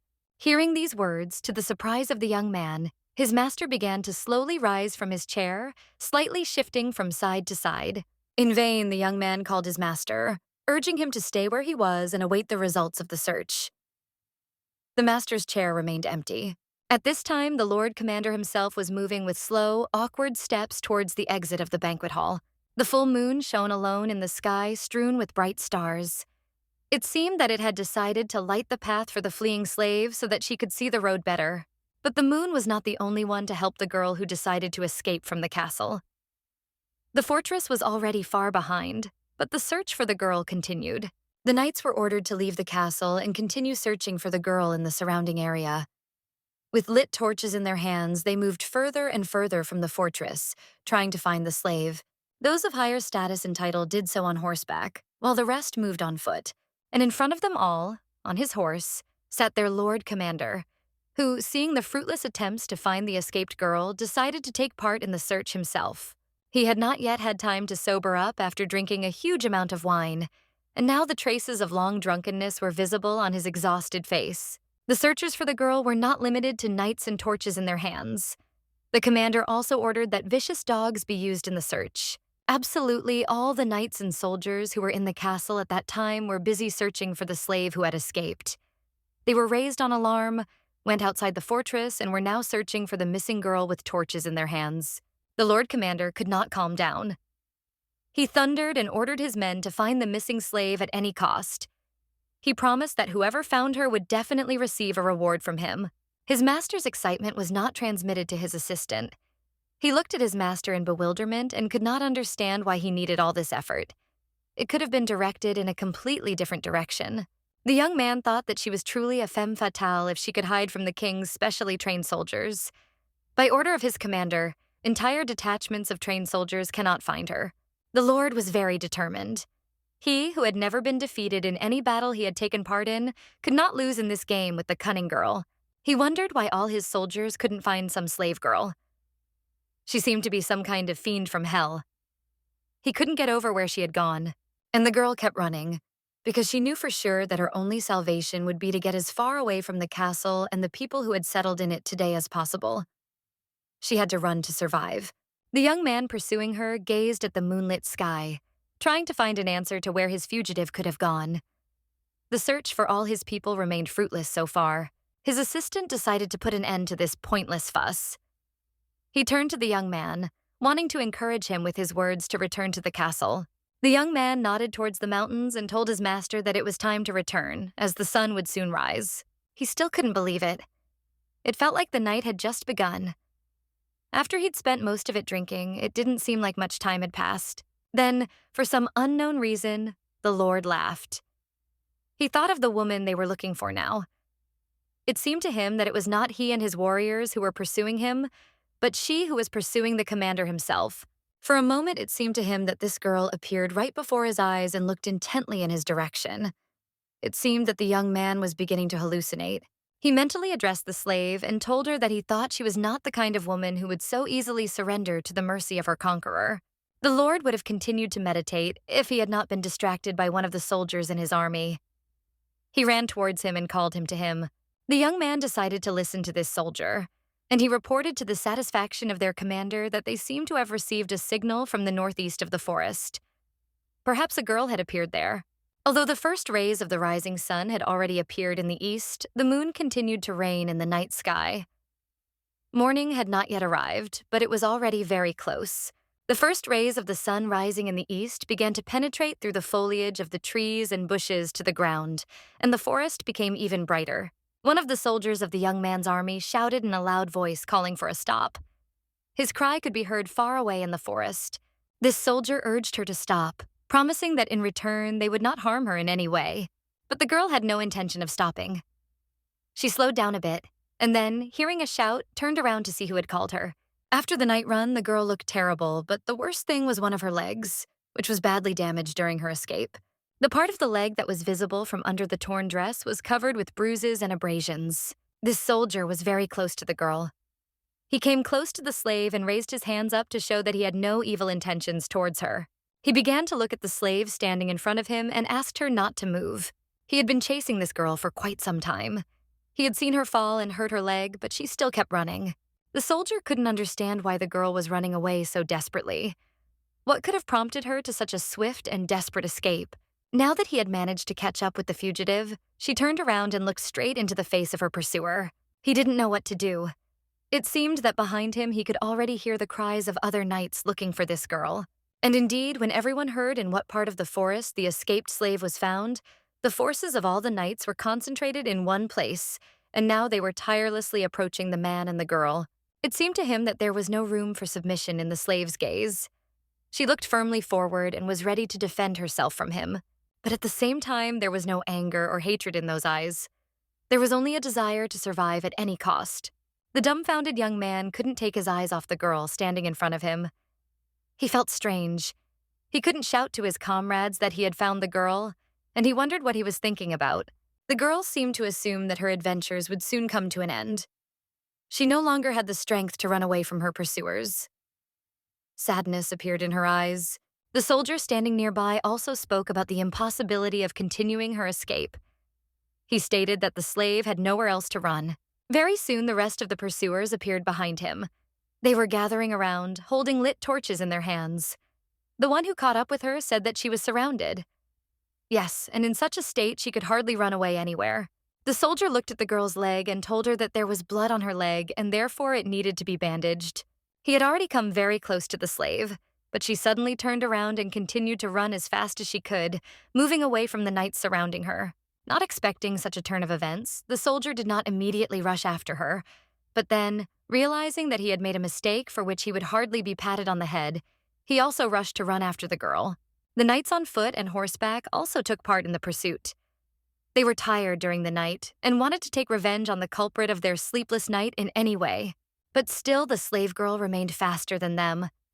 No matter how they ran or galloped, she found a place where it was difficult for them to follow her and ran further and further. But the soldier who first found the slave was not going to give in. He ran, not sparing his legs, and at some point he came so close that it seemed he was ready to catch her. Doan understood that her fate was being decided now, and therefore she did not hesitate at all, but continued her rapid run, trying to break away from the nearest soldier. She could already hear his breathing behind her back, but she could not notice his gloved hand, which had already reached out to stop the girl. And the next moment her body was grabbed by this strong man. He held her tightly in his arms. The slave tried to free herself from this strong grip and began to hit her pursuer in the ribs with her elbows. He only sighed and groaned from her blows. Both the young man and the girl he was holding in his arms were out of breath and breathing deeply after the long run. Despite his fatigue, the soldier continued to hold the girl by her thin waist with his strong hand. She continued to struggle with him to free herself from these pincers. He was so close to his captive that he began to inhale the scent of her hair with his nose. Despite being caught, the girl was not going to give up and tried with all her might to break the young man's strong embrace.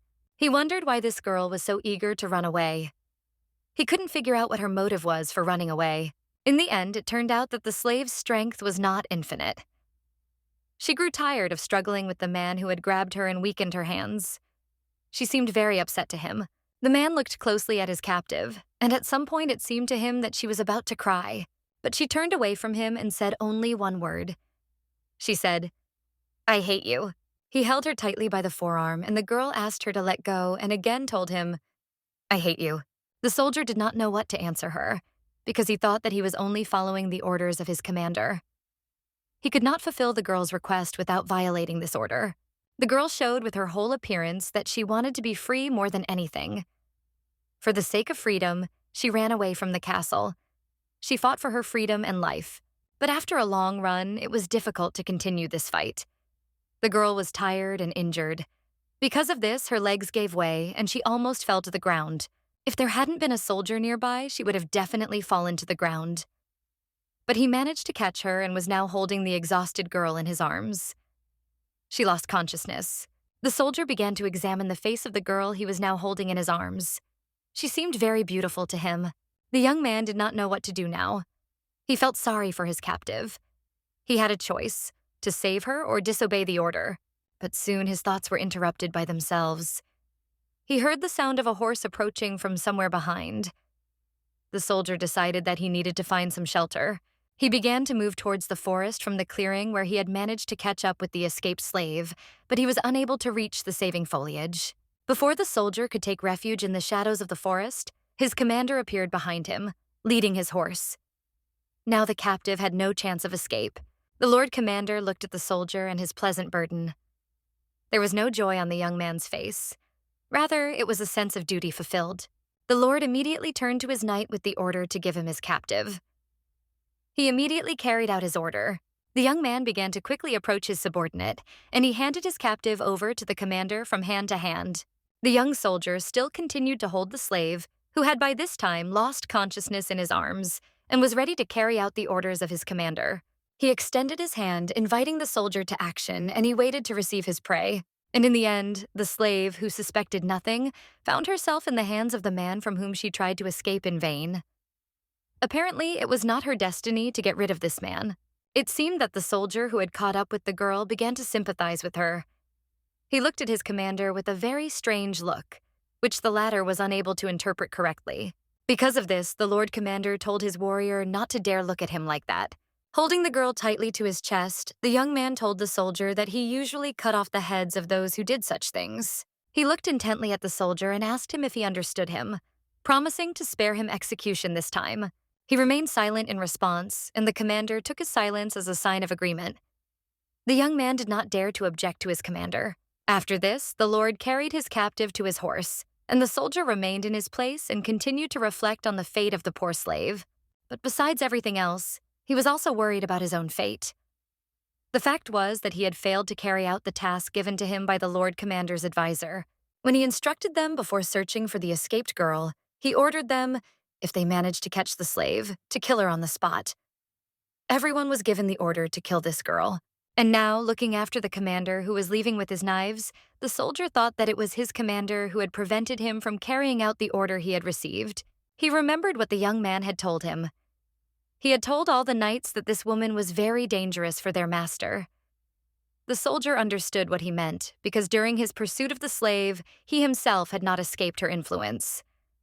She had struck him with her beauty, her fortitude, her courage. A candle burned dimly in the girl's dungeon. It was the only source of light in this place, forgotten by God and people. For her disobedience, she was put in a cage. This was punishment for daring to run away. The poor child sat in the cage and suffered. The girl looked like a small animal. She looked from under her forehead at the stone walls surrounding her. There was no way she would be able to escape from this iron cage. Her guard and tormentor approached her. He looked simply terrifying and was a real monster. The man who approached asked her how she was feeling in the cage. The girl's cage was suspended from the ceiling by a thick chain, and now this monster had come to see if his captive was still alive. In his hand, he carried the very candle that had lit up the vaults of the dungeon a moment before. The man had a surprisingly repulsive appearance. Looking at him, one could only be horrified and hateful. He called the girl a bitch and asked her who she thought she was. This maniac loudly slammed his palm on the wooden table. All his fingers were decorated with rings, and these rings belonged to the women he had killed. He asked the girl why she rejected him, even when he loved her so much, but she wasn't going to answer his question. She sat quietly in her iron cage, suspended from the ceiling, and demonstratively looked at something, not wanting to pay attention to her tormentor. The man raised his head and began to shout again, addressing his captive, but all was in vain. He did not hear a sound from her in response. Angered by her silence, he grabbed the winch handle and began to turn it, wanting to lower the cage with the girl in it down. When the cage began to descend quickly, the girl became very scared. She pressed herself against the floor and began to wait for her inevitable fate. It seemed to her that her end had come. With a hellish roar, the cage fell onto the stone floor of the prison cell. It seemed to the girl that not only her cage shook, but the earth itself. Clouds of dust flew out from under it. The terrible monster began to approach the girl, who pressed herself against the bars of the iron cage. He told her to listen to him and promised her that she would still love him. His face was terrible. He didn't look like a man, but more. It seemed like he was one of the demons or even Satan himself. The girl knew that she would not be able to survive in the hands of this wild beast. She was sure that he was not a human, but she did not want to give up just like that either. She wanted to live, and she was ready to make every effort for this. Looking at this terrifying creature, she knew that he was not a human at all, because humans do not behave like that. They do not kill their own kind. And since he was an animal, she was not going to talk to him. She was making a plan in her head to save her life and take revenge on this monster. She was ready to even die, but not to give up.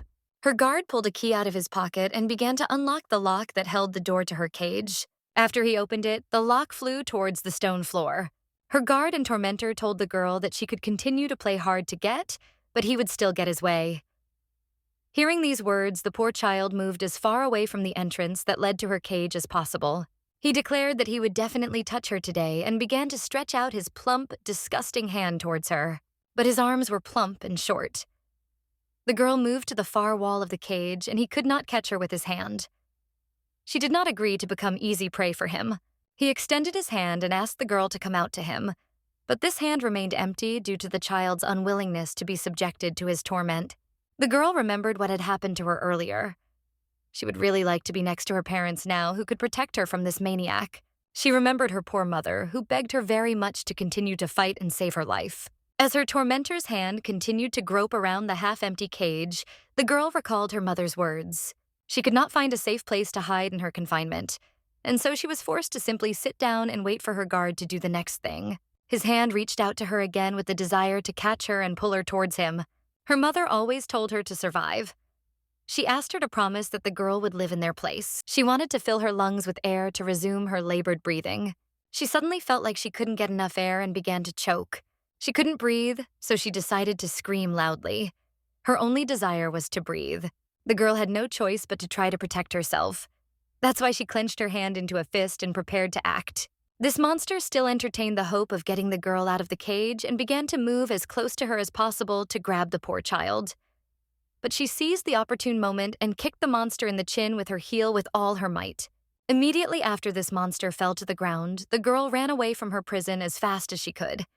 She simply had to run as far away as possible. The maniac, who had fallen like a lout, could do nothing with her. He watched her walk away with quick steps, leaving him alone in the stone prison.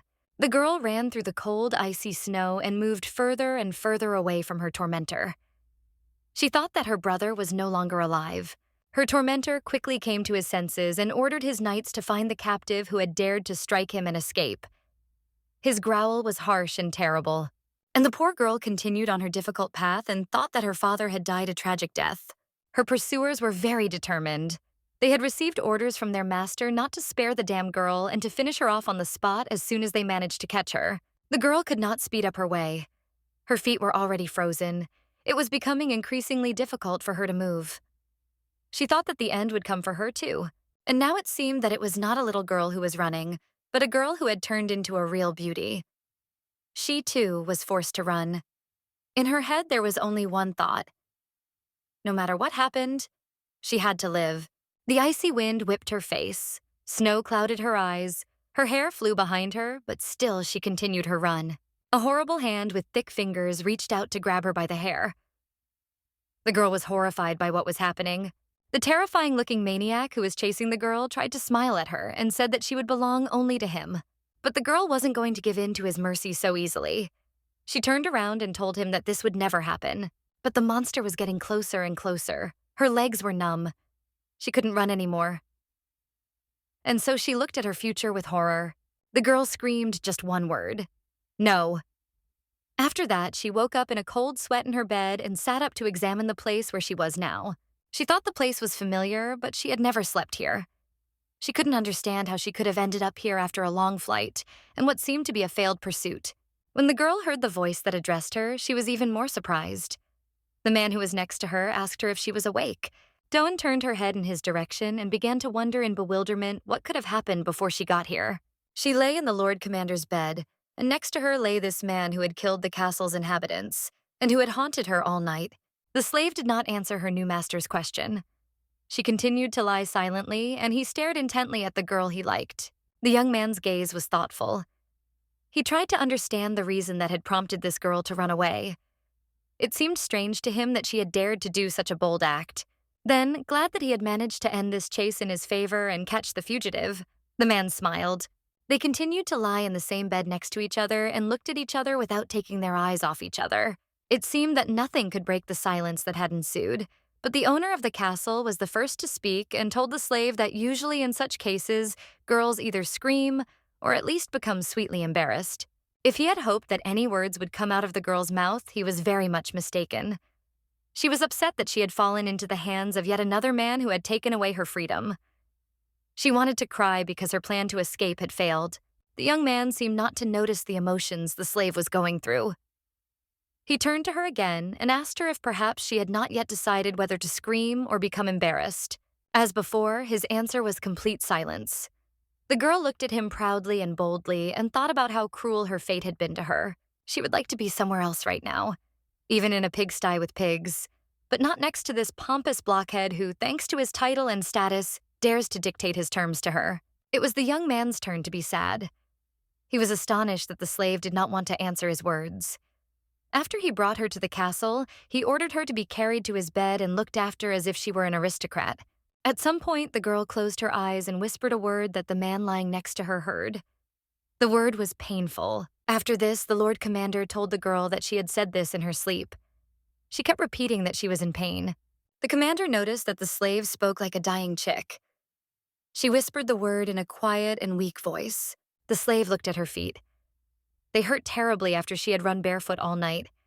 Someone had thoughtfully bandaged them for her. Despite the terrible pain that pierced her body, the girl tried to get to her feet. When she jumped out of bed and stood on the floor, she felt even more pain in her legs. She staggered because of this pain, but the man who was next to her at that time managed to catch her. The girl didn't know how much time had passed since she had run away from the castle. She didn't know how long she had been lying in that bed. The only thing she knew about her was that it was still a moonlit night outside. The young man helped his captive climb back into bed. He then knelt over her body, resting his hands on her pillow. His hands were on her wrists, holding her tightly, his whole body hanging over her. The girl understood that resistance was useless, since the forces were completely unequal. The heavy and strong man held her hands tightly and reveled in his strength. His face was very close to hers. She felt the warmth of his breath, and she was already prepared for everything that could happen to her. The face of this young man was not as scary as the horrible mug of the monster she had dreamed of, but the girl still felt nothing for him. She was disgusted by this man who tried to look at her with sympathy in his eyes. The girl's face did not express any feelings other than indifference. It seemed that she was completely devoid of any emotions, and she tried to show with her whole appearance that she was completely indifferent to the person standing above her, and he couldn't understand why she was behaving this way. He had experienced many women in his life, and all of them were ready to give themselves to him at the first demand. But this slave decided to act differently for some reason. This could not continue for long, since the slave was still too weak and sick after her failed escape. The young man's body was heavy, and so she groaned. If she had hoped for any sympathy on his part, she was mistaken. The young man was not going to back down from his intentions. He only leaned closer, and their faces touched. The slave tried to free her hands in a failed attempt, but it was no use. He pressed his face against her and tried to kiss the trapped girl. The next moment, Dawn began to tremble, either from impotence or from pleasure, because the young man who was holding her tightly pressed his lips to hers and began to kiss her passionately. The trembling in her body did not subside, but only became even greater. She gathered all her strength, clenched her fist in a last attempt to free herself from this man's embrace. She succeeded for a moment. The slave freed her hand and was able to push the commander, who was hugging and kissing her, away from her chest. He was disappointed and angry with her action, And while he was trying to come to his senses after his unsuccessful attempt to take possession of the girl, she jumped out of bed and started running. The slave quickly discovered that the door of the room they were in was locked, so she turned around and looked with hatred in her eyes at the young man who was still standing by her bed. The young man was unaccustomed to the fact that for the first time his charms could fail to work on a woman. He had never had such failures before. He began to think about how this girl was different from others, that she dared to reject his instincts. He looked at the captive standing nearby and said that it looked very curious. For the first time, he felt dissatisfaction because someone could refuse him and not satisfy him. The girl still stood there, ready to repel any attack from the young man. With her whole appearance, she showed that he would not be able to get easy prey. She didn't yet know how she would defend herself, but then she noticed a dagger lying on the table and decided to take it for self-defense. The slave's face was full of determination to repel any attack against her. She was ready to die, but not to let the young man take advantage of her. As always before, she continued to fight to survive.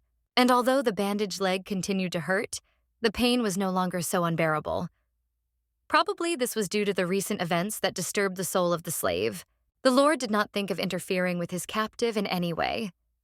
He sat calmly on the edge of the bed and looked at her. Then he asked what she intended to do next. She did not answer his question, but took the knife in both her hands and pointed it forward towards her interlocutor. Her eyes shone with determination and firmness, and although her hands were shaking, she clutched the dagger tightly with the intention of fighting off his advances. She was sure that she would not give in so easily. The man pointed to the seat next to him and told her to sit there. Then he added that they had a big difference in physical strength, and did she really expect to be able to do anything to him with that knife? The slave continued to grip the dagger tightly. She was not going to listen to the young man who said later that even if the rabbit grew fangs, it would never be able to defeat the wolf. The young man continued to watch his captive. This slave was not at all the person he had imagined her to be. It seemed to him that he now saw her in a new way, but the Lord's words did not change anything. The blade of the dagger remained pointed in his direction. The man only laughed at these actions of the young slave. He said that her attempts to defend herself with this knife looked senseless and ridiculous. If he wanted, he could easily deal with her. Perhaps realizing that his words had meaning, the girl decided to act differently. She raised the dagger up in her hands and pointed its tip toward her neck. She seemed ready to commit suicide rather than surrender to the mercy of her master. Her actions were resolute and courageous. She was determined not to give in to his claims on her personal freedom, but it seemed that the young man was not very impressed. He did not fall for her threats and began to move towards his slave. When he was already close enough to her, he asked the girl if she really wanted to kill herself. Although she continued to hold the dagger close to her body and threatened to kill herself if he came even a little closer to her, she answered his question with the word, no. The slave demanded that he not come any closer to her, and although she held the dagger to her throat, she promised her interlocutor that she would definitely survive. She herself did not know how she would manage to do this, but she hoped for it. He asked her if in that case, and she was going to survive, she shouldn't point the knife at the culprit of all her troubles and gestured in the direction of his body. The slave did not fall for her master's words. She told him that he probably wanted her not to die, and therefore he would back off, and in that case she would be able to live at least a day longer. The Lord realized that this time he had clashed with a very strong opponent. This had never happened in his life. He began to wonder if it was the slave's vomit or something else. He couldn't understand how she could seriously think about killing herself. It was incredible to him that such pride and courage could be contained in a robin. He decided to leave his captive alone for now. He asked her if she loved her former master Elvin, but the girl was not going to answer the question of the man sitting opposite her. She had no need for it. The only thing she was interested in was her freedom and life. For this, she was ready to do anything. Looking at his prisoner holding the knife to her throat, the man felt the urge to scratch his neck where she was pointing the knife. He told her that he had been told that she loved a young man. Without removing the knife from her body, the slave replied that her master was dear to her. The Lord took this answer as confirmation that there had been no physical intimacy between them. He told the slave that in that case he would be the one to take her virginity. But the girl was not going to fulfill his wish. Without taking the knife from her neck, she told him no. Then she added that she was not going to sleep in the same bed with a man she did not love. The young man decided to pretend that his captive's words had made him laugh very much. He laughed loudly and with great confidence and told her that his pride had been broken and asked her not to tell anyone about it, so that he would not be laughed at. He asked that under no circumstances should this be said to his advisor. Otherwise, he would always remind him of this and laugh at his master. At some point, it seemed to the slave that her master had already calmed down. He was no longer so aggressive towards her, but simply perceived what was happening as some kind of entertainment. He sat down comfortably in the chair and began to think. He looked rather funny. He asked either himself or the girl what he should do next. Continuing to sit in the chair, the Lord looked at the girl standing opposite him and asked her what she would do in his place. He again reminded her that he really wanted to get her. As it turned out, the slave had a ready solution to their problem. She told her master that she would work in the castle, as she had done before, and he just needed to treat her like an ordinary slave. He couldn't believe what he had just heard from her. He asked her again if she wanted to remain a slave. Instead of receiving delicious food, expensive clothes, and jewelry, she wanted to work day and night as a slave. The girl replied that this was exactly it. She was ready to be his slave and carry out any assignments he found for her, even the dirtiest work. But she would never agree to give herself to her master. The man was puzzled by the slave's answer. He could not believe that she was ready to do anything, just not to sleep with him. But on the other hand, he never backed down from his own, and therefore thought about how to get what he wanted. It seemed to him that he had already found a good solution to this problem. The young man laughed and then told the girl that he agreed with her desire to become a slave, and then they would play with each other. And while the slave continued to stand with the knife pointed at her neck, he told her that in that case she was free to do what she wanted. He would not hinder her in any way. And then the man pressed his hand to his bare chest and declared to his captive that in that case he too intended to do what he wanted. Then the Lord said that their game must have some rules. He added that it would not be difficult for her to remember them because they would be quite simple. He raised his index finger up and told the girl that there would be only one rule. His slave was ready for any conditions, if only he would not encroach on her virginity and freedom anymore. She steadfastly prepared herself to hear any order from her master. The slave had already lowered the knife in her hand, realizing that she seemed to be in no more danger today. She asked what the rule would be. It seemed to her that the young man, lost in his thoughts, did not understand what she asked. He raised his head and asked what she needed. Doan looked back at her master and repeated her question about what the rule would be in their new relationship. As it turned out, this rule was quite unusual. The Lord told her that they would not go beyond the castle. Then he added that this was not all, but there was a condition that they should not leave the castle. He told the girl that she was now completely in his hands, and they would not leave the castle if she disappeared from his sight. The young man's expression was rather gloomy. He thoughtfully told her that death or life, they had no right to either until they had fulfilled each other's wishes. The slave began to consider her mistress's offer. As it turned out, she was in a hopeless situation. She could not escape from here, but at least she could preserve her inviolability. The young man understood her silence as a sign of consent on her part. That was what he asked her about. Then he added that he would strictly observe the rules he had established. After this, the Lord told his slave that it was time for her to get to work, since she did not want a luxurious life with him, and ordered her to first clean his room. The Lord Commander then took an apple in his hand and informed the girl that she would also have to prepare something for an evening snack. He came close enough to the girl for her to see his beautiful torso, and told her that from now on she would sleep in this room too. After he gave the order, the young master left his slave in the room and went somewhere deep into the castle. The slave looked after him with alarm. She could not believe that she had managed to defend herself against this stubborn and strong man. She could not believe that he had so easily given up on his desire. She firmly said the word no to herself. She knew that he would try to take advantage of her vulnerability and take possession of her again. The girl looked at the apple lying on the table and thought that the whole fight was still ahead. Eventually, the strength left the Lord's captive, and she was forced to sit down on the floor and continue to think again. She thought that this young man could not be trusted. She knew she had to be on guard. Looking at the dagger lying at her feet, she decided that she always had to be ready and expect any claims from the Lord. The events of the last few days had left the girl very tired.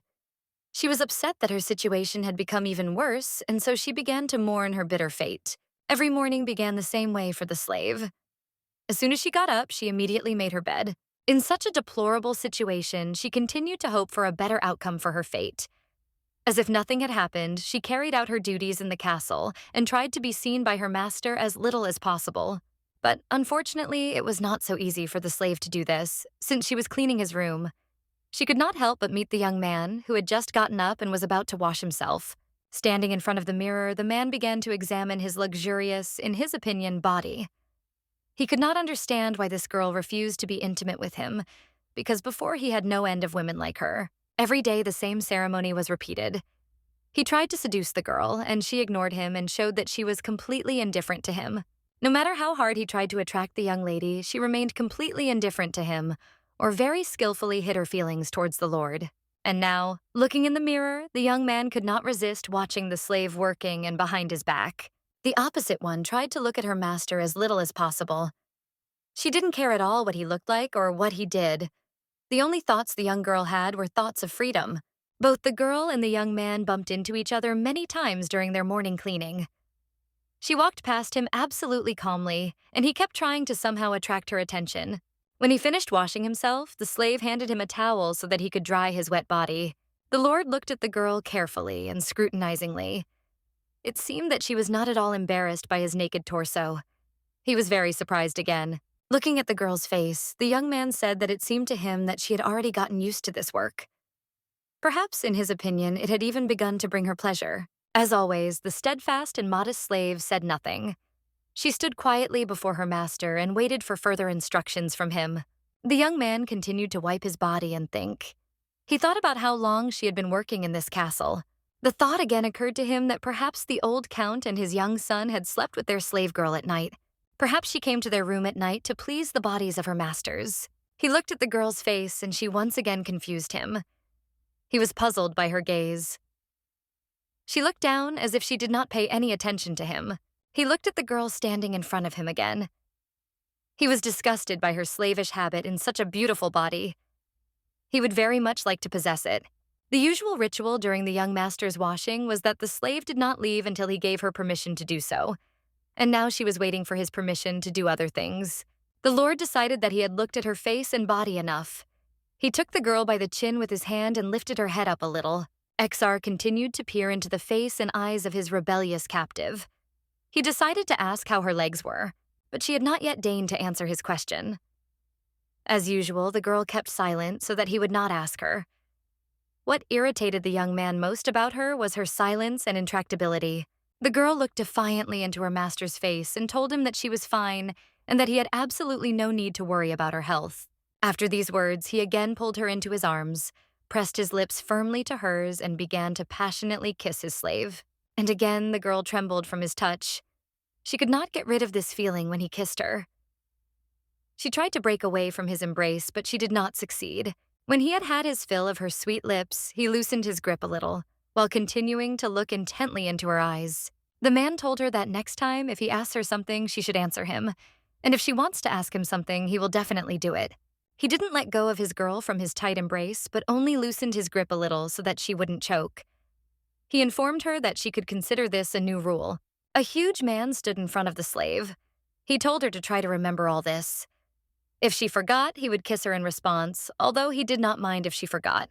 The man lightly touched the body of the girl standing in front of him, and she asked him why he was doing this, because he told her that he would not touch her.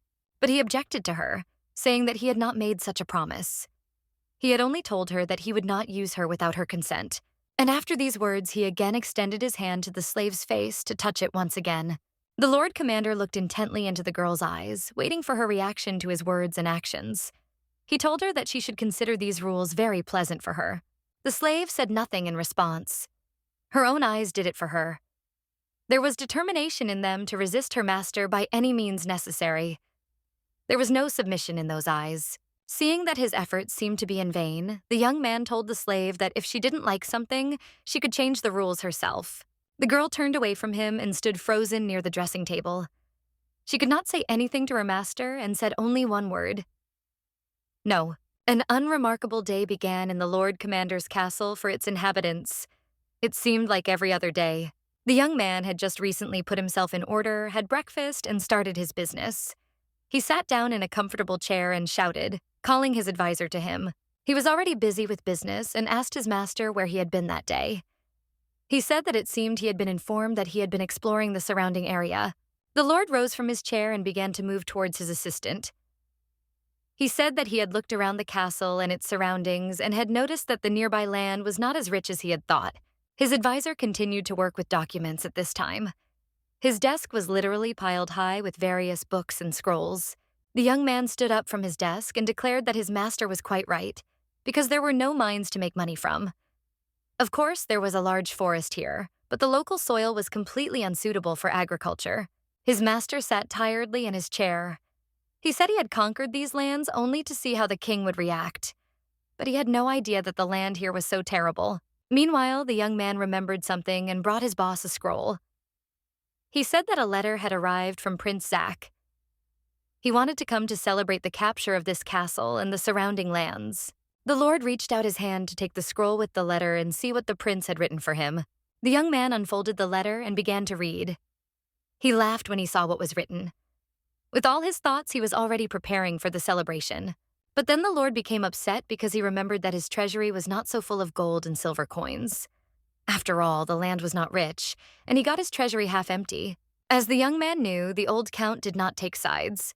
He was little interested in politics and tried not to interfere in anything.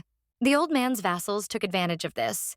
They stole everything they could, and his treasury suffered from it. The Lord asked his assistant if he knew when the prince would arrive. He replied that, according to the information he had, this should happen at the beginning of next month, meaning they only had about a week to properly prepare for everything. The young man looked at the bookshelves filled with various reports showing the treasury's income. He said that before that time, they had to get rid of all the useless people. The young man continued and said that this should be done as soon as possible. He had already identified a circle of people who only harmed and did nothing for his master. The conversation of the young people was interrupted by a knight who appeared at the door. He said that he needed to address his master, as he had another report. The arriving soldier handed over to his master a scroll with the said report. It had been a long time since anything had surprised the Lord as much as the report he had just received. He could not understand how such a thing was even possible. In his opinion, none of this could be true. It couldn't be that everything that was written here turned out to be reality. He couldn't understand how some simple slave and such a fragile-looking girl could do such a large amount of work. He couldn't believe she'd done all that work in one day. And besides, how could a person wake up at 3 in the morning? His advisor replied that, in his opinion, the master himself was to blame for this happening, since he allowed her to stay in the castle despite his warning. The Lord told him that even owls do not wake up so early. He wanted to know when the girl would be able to get enough sleep in that case. The question interested the counselor standing next to him little. He still regretted that he had not managed to get rid of this fatal woman who had gained such significant influence over their master, and he continued to analyze the report he had received. From 3:30, cleaning the garden. Work in the kitchen from 4:30 until 5. After cooking, she cleans the castle. And all this in just 2 hours. And that was not all. Because after washing and lunch, she still washed the dishes, then dinner and again the dishes and cleaning the kitchen. He was informed that she spent the rest of her time in her room sewing. Once, for a ball, she even decorated the dress of the Count's second wife with embroidery. This surprised the young master very much. He asked his Satsan if there was anyone in the entire castle who could help her in any way. The Lord then asked the men present in his office how long the slave had been working in such a regime. He held the report sheet in his hand, and the thought occurred to him that perhaps the slave girl was hated by everyone because she was close to the old Count. But the man who brought the report told his master that it seemed that the slave had long been able to cope with such a volume of work herself. Hearing this, his master asked whether this girl ate anything at all. He thought for a moment, apparently remembering something, and then said that he had once seen her having dinner. At this moment, someone knocked on the door again, and the Lord, whose feet were on the table at that moment, allowed the knocker to enter his office. The person who came was his slave, who brought him something to eat. Looking at her, the master thought that there was absolutely no point in asking her if she was eating normally. The young man looked closely at the slave who had brought him food. He thought that if the girl could eat normally, she would not be so skinny. She probably definitely did not eat enough. He continued to look closely at the face and figure of the newcomer. Although she was a slave, in the opinion of the Lord, she could well be the mistress of the old Count and his young son. He thought that this could well have happened, but they probably decided not to reveal anything about it because of the attitude of the second wife, who, as the young man noted, had a disgusting character. It seemed obvious to him that the old count and his son could become mistresses of this slave. He knew that very often stupid men do not interfere in the problems of women, but then the young man thought that maybe he was wrong. It could be that the girl was a simple slave and had no relationship with her masters. The young man threw the letter he had read to his assistant. He thought that in this castle, for the first time, someone had been kind to this girl. Her masters had treated her well, and she had taken it for love. While the slave was setting the table for him and pouring wine into his glass, the young man turned to the servant who had brought the report and told him that he could leave now. He couldn't stop thinking about this slave. He watched her pour wine into his glass and thought that even if the house was quiet, the slave could not find peace. If only the people responsible for this had intervened, then, in his opinion, everything could have been resolved, and the girl's life could have turned in a completely different direction. It seemed to him that these stupid people thought it was better to ignore everything, but the problems as a result of this decision only increased. It was hard for the Lord to understand what motivated this girl. It was incredibly hard for her to live in this alien world, and in the end, it only became harder for her because of the attitude of the people around her. The young man turned to the maid who had prepared his dinner and told her that she should sit next to him. The young assistant of the Lord reacted very sharply to this proposal of his master. He did not understand how he could come up with such a thoughtless decision. He was ready to tear himself apart from the indignation that overwhelmed him. He could not understand how his master had given permission to sit next to some slave. He decided that she would think that she was on an equal footing with the young man. The young man wanted to scream, but he could not do so because of his fear of his master, who would certainly punish him for this, and therefore it was only his internal scream. A slave sitting in the same place as her master is a grave crime, but his young master seemed to have lost his mind. He smiled sweetly at the girl and repeated his order to the slave to sit next to him. The girl continued to stand. She could not bring herself to do this, and the Lord's advisor thought that she had no choice. Sitting next to the Lord was a crime, and if she did not obey the order, then this would also be considered a crime.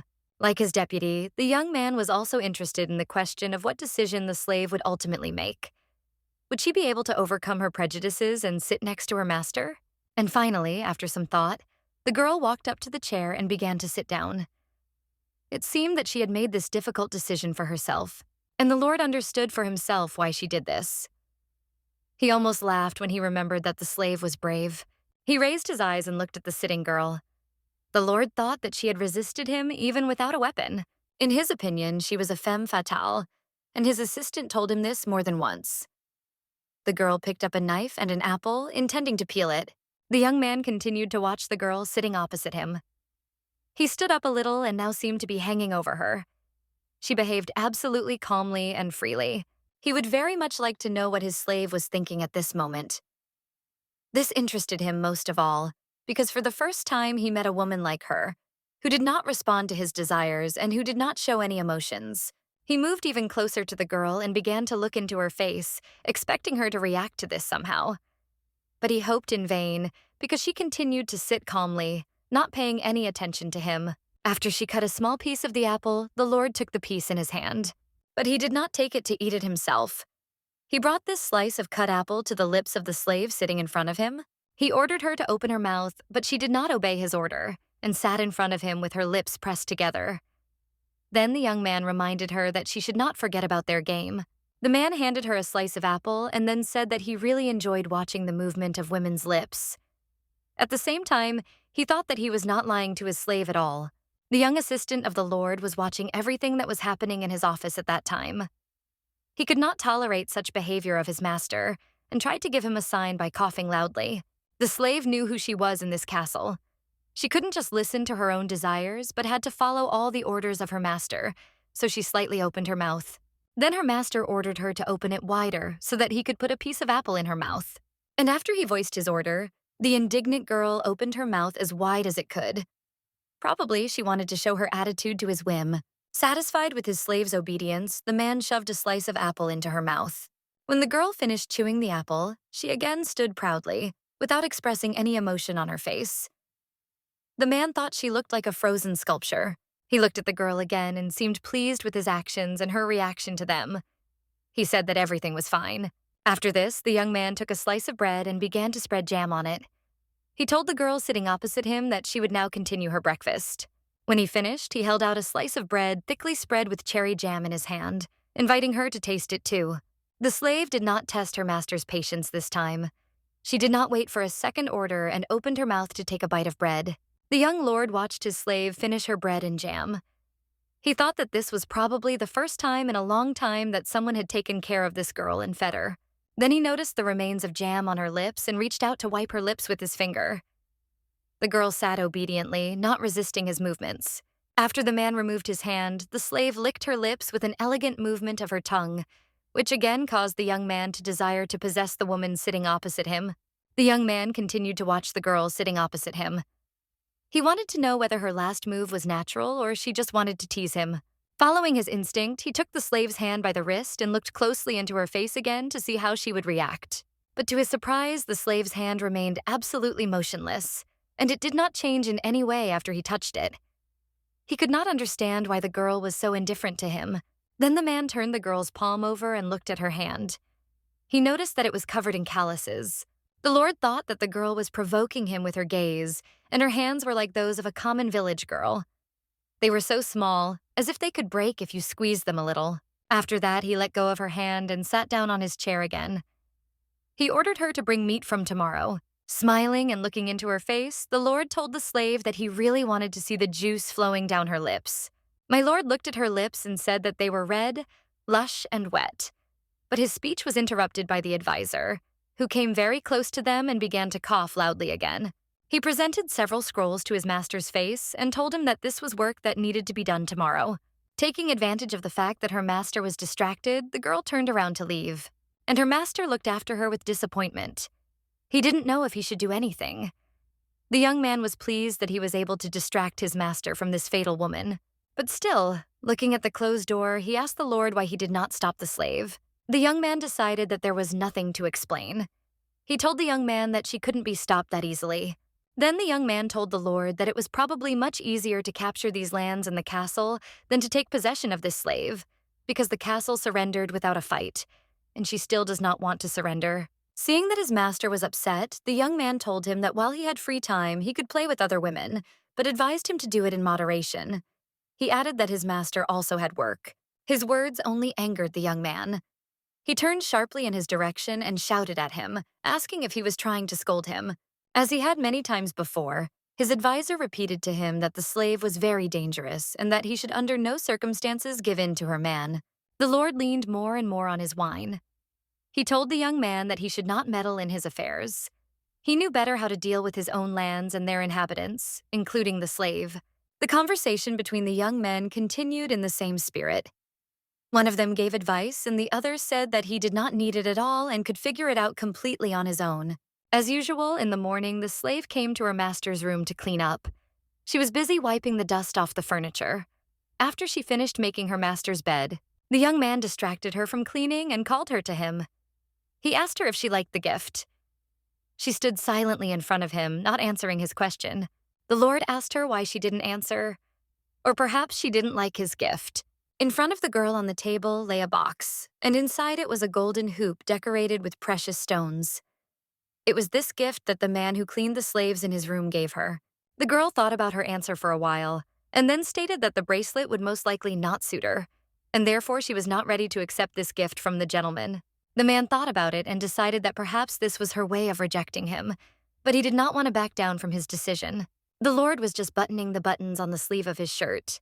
But, distracted, he turned towards the girl and said that in this house he decides what everyone can and will wear.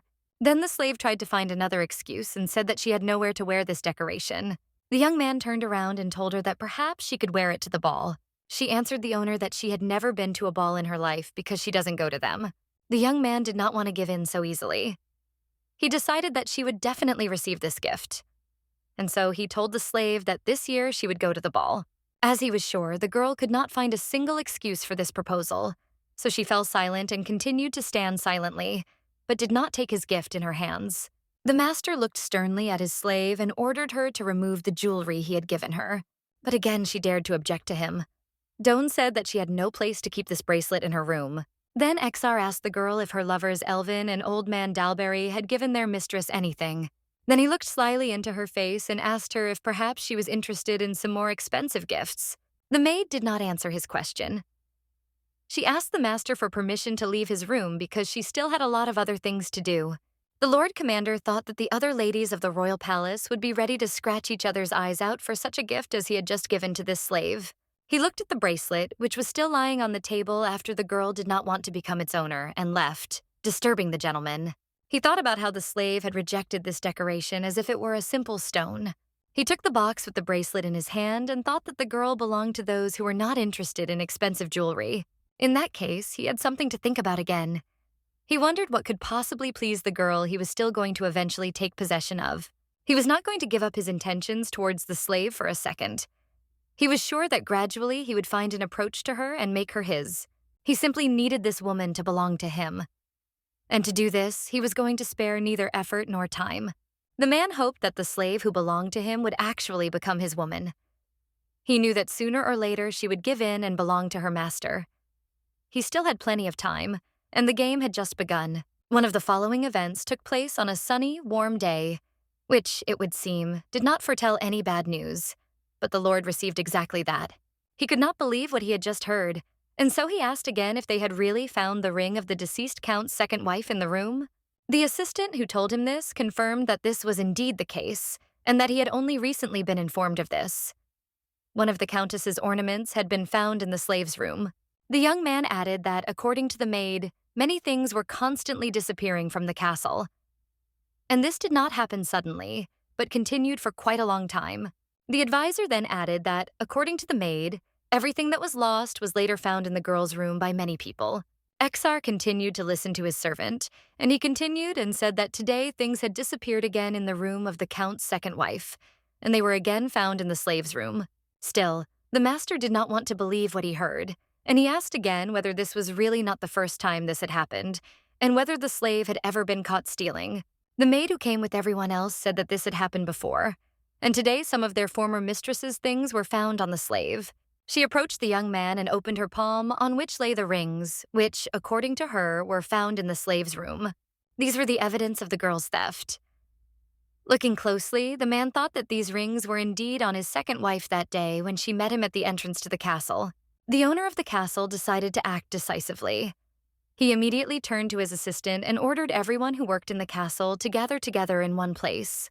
After some time, the young master's order was carried out, and all the servants of the castle were gathered for a conversation with their master. An assistant who came with one of the knights told the man that they were able to question the maids and other service personnel of the castle, and they all said the same thing. His master moved towards the assembled people and listened to his servant's story. He intended to solve the problem at once. The owner of the castle moved first. Behind him walked his advisor and one of the knights. The young man's face looked sullen and very angry. He was angered by what the advisor was telling him now. He said that the thefts had happened more than once, and each time the name of the slave girl came up. When they entered the throne room, all the servants, maids, and maids were already gathered there. They bowed before their master, expressing their obedience to him. As the young man passed the servants lined up before him, he looked around, wanting to see what the advisor had said was the reason for today's meeting. And then he noticed her. The slave stood at a distance. No one approached her. It was as if she were a foreign body in this crowd. The young gentleman walked to his chair and sat down comfortably, leaning his elbows on it. He decided to think a little before starting the investigation. He then asked who among those gathered was the head maid. One of the older women responded and said that she was the head maid. The Lord told the woman and everyone in the hall that usually such crimes were decided according to the customs of the castle, and he did not want to deviate from the rules that had been established before. That is why he asked those present how the late Earl of Dalbury dealt with such a situation, how he punished such crimes. The old woman willingly informed the master that usually in their castle for such a thing, they would beat with a whip and cut off their wrists. But then the count abolished such punishments. This interested the Lord, and he asked the woman what their previous ruler had replaced these punishments with. What punishments, in his opinion, were permitted? The man looked again at the woman standing in the distance. She seemed detached from everything that was happening and deep in her thoughts, and the old woman told him that now the man was locked in a solitary cell and not fed for stealing. The castle's ruler continued to sit in his chair. The maid added that even after the slave was locked up for a week and not fed, she still continued to steal. Having reported all this to her master, the head maid asked him to choose a more severe punishment for this thief this time. A murmur of approval of the old woman's request immediately swept through the crowd of assembled servants. Everyone wanted the girl to be punished as severely as possible for her crime. But the servants were not able to convince their masters so easily. He told them that the slave had refused a bracelet that cost a huge amount of gold coins. Do they really think that she stole cheap jewelry for a few silver coins? He looked at the girl again. He wondered if his words had made any impression on her. But she also stood calmly, not moving from her place. The young man was stunned by the slave's actions. He couldn't understand how she could remain silent even in such a situation, and she didn't care what would happen to her. He looked closely at the slave, and it seemed to him that her face was emotionless, the kind that only a corpse has. But as the ruler of the castle, he absolutely had to take some action, even if he didn't like it. He turned to the servants and said that he completely agreed, and if there was a thief among them, then his hands should be cut off. After these words of the young man, the head maid seemed to be happy. Her face lit up with a radiant smile, and the slave standing behind all the servants did not react to the Lord's words in any way, as if they did not concern her or she did not care what they could do to her. Exar also immediately looked at the head maid and noticed that she was happy with his decision.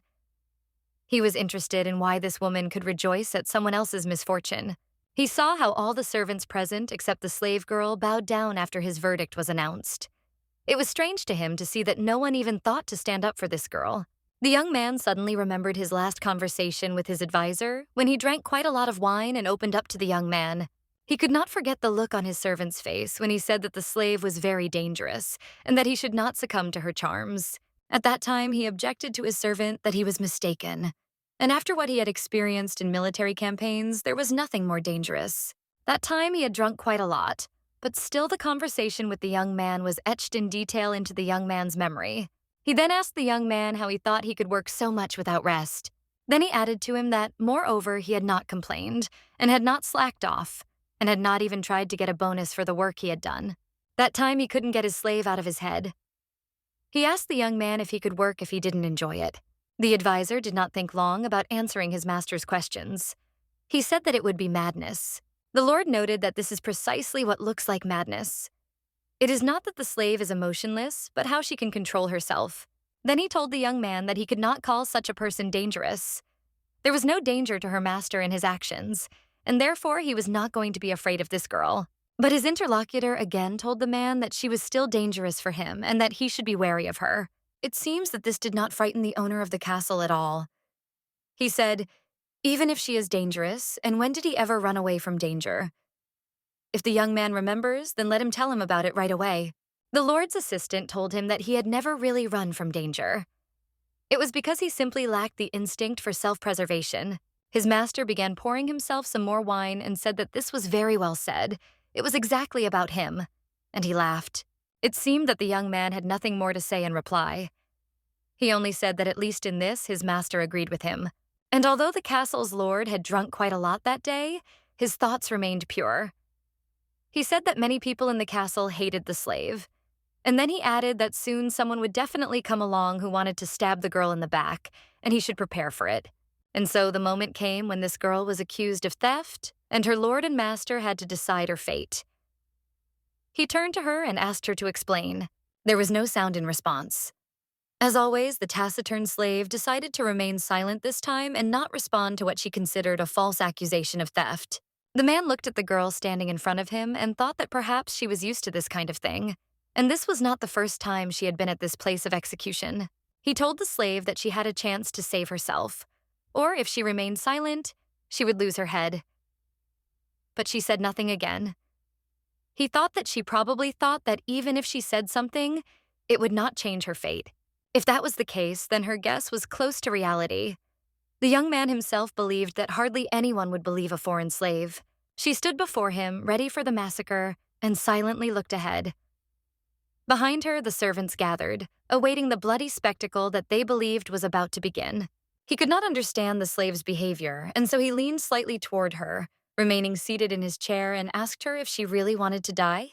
Then, not hearing her answer to the question he had asked, the Lord began to stare into her eyes without looking away for a second, and mentally commanded her to say just one word. No. It seemed as if a duel had begun, in which the combatants fought with their eyes. The young man looked, without taking his eyes off and without blinking, into the eyes of the slave. She looked in his direction too, and then lowered her eyes to the floor and loudly said the word, "No." The owner of the castle was pleased with what had happened, perhaps because she didn't keep silent. As it turned out, that was not all, because soon the slave spoke again and told everyone present that she had never stolen. Not for anything. The girl then continued speaking and said that she did not need the jewelry and there was no point in her stealing. After that, there was a deathly silence in the throne room.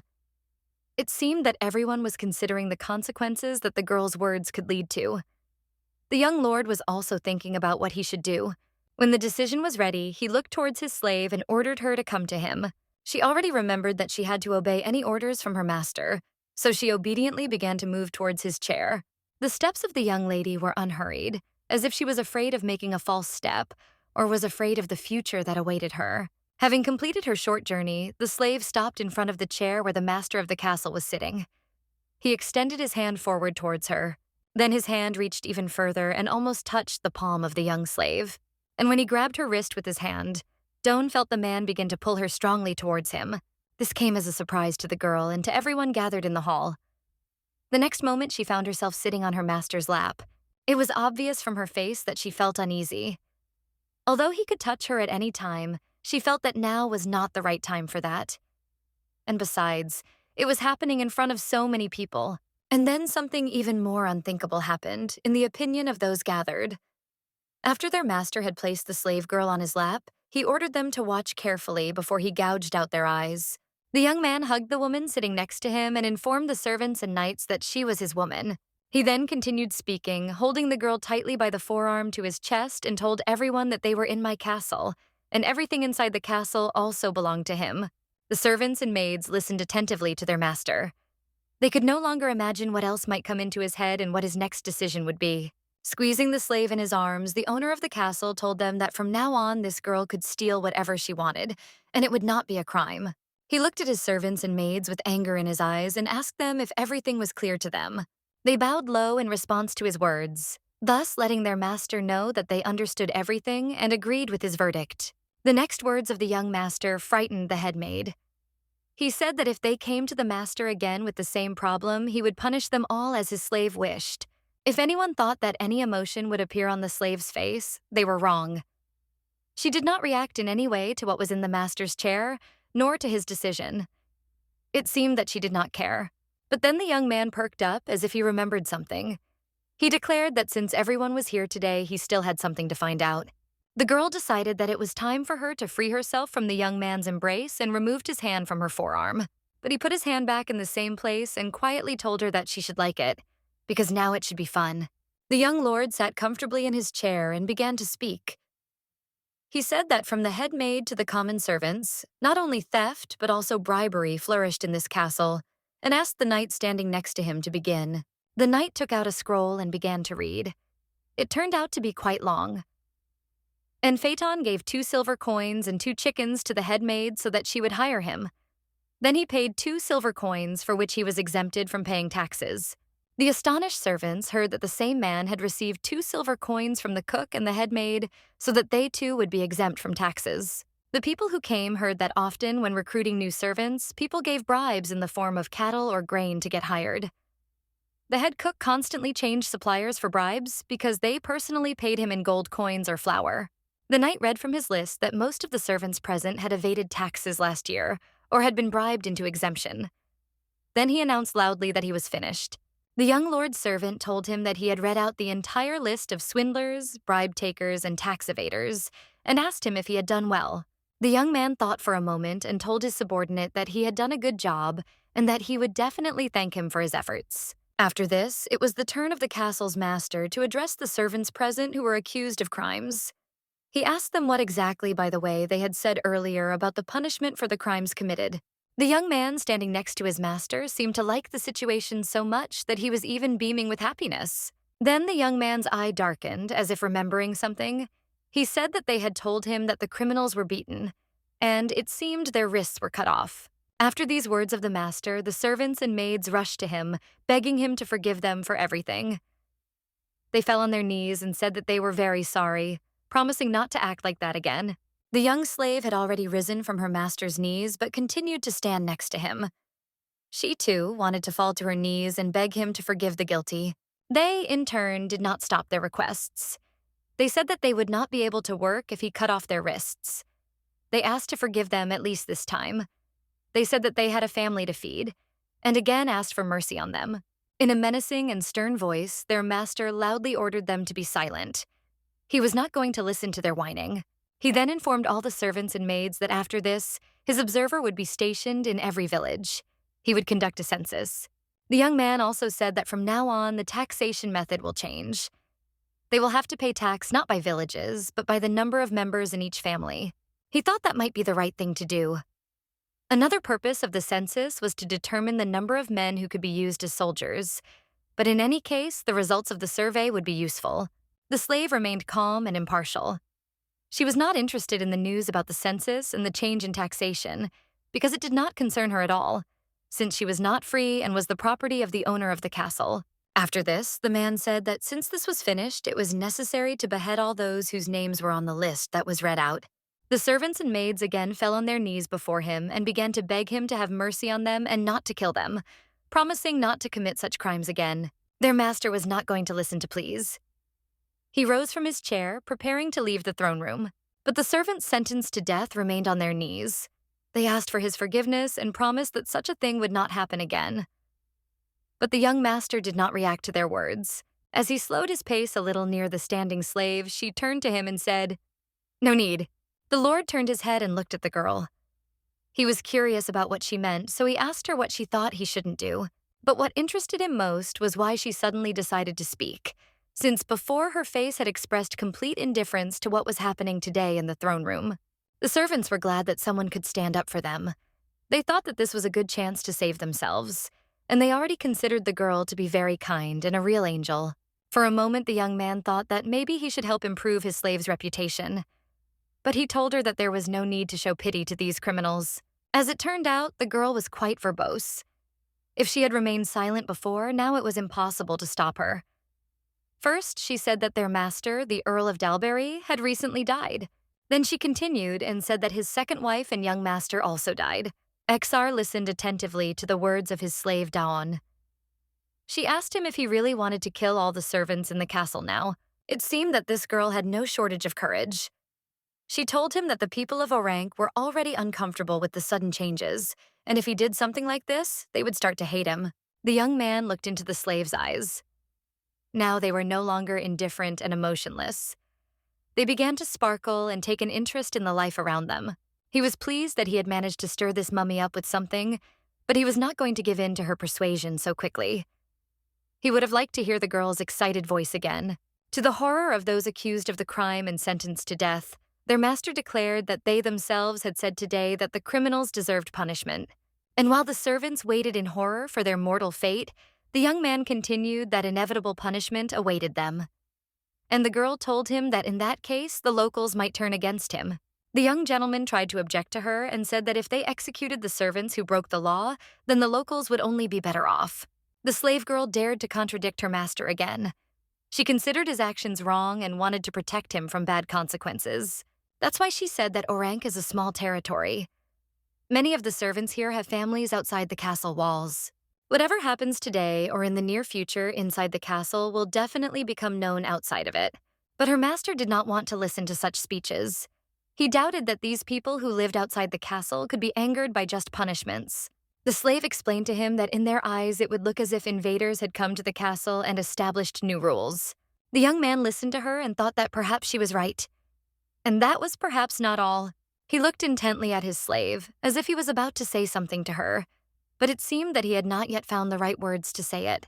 This girl, who had been incomprehensible to him for a long time, for some reason constantly emotionless and silent, suddenly today decided to raise her voice in defense of the guilty people, who, moreover, decided to accuse her of a crime and rejoiced at her unfair punishment.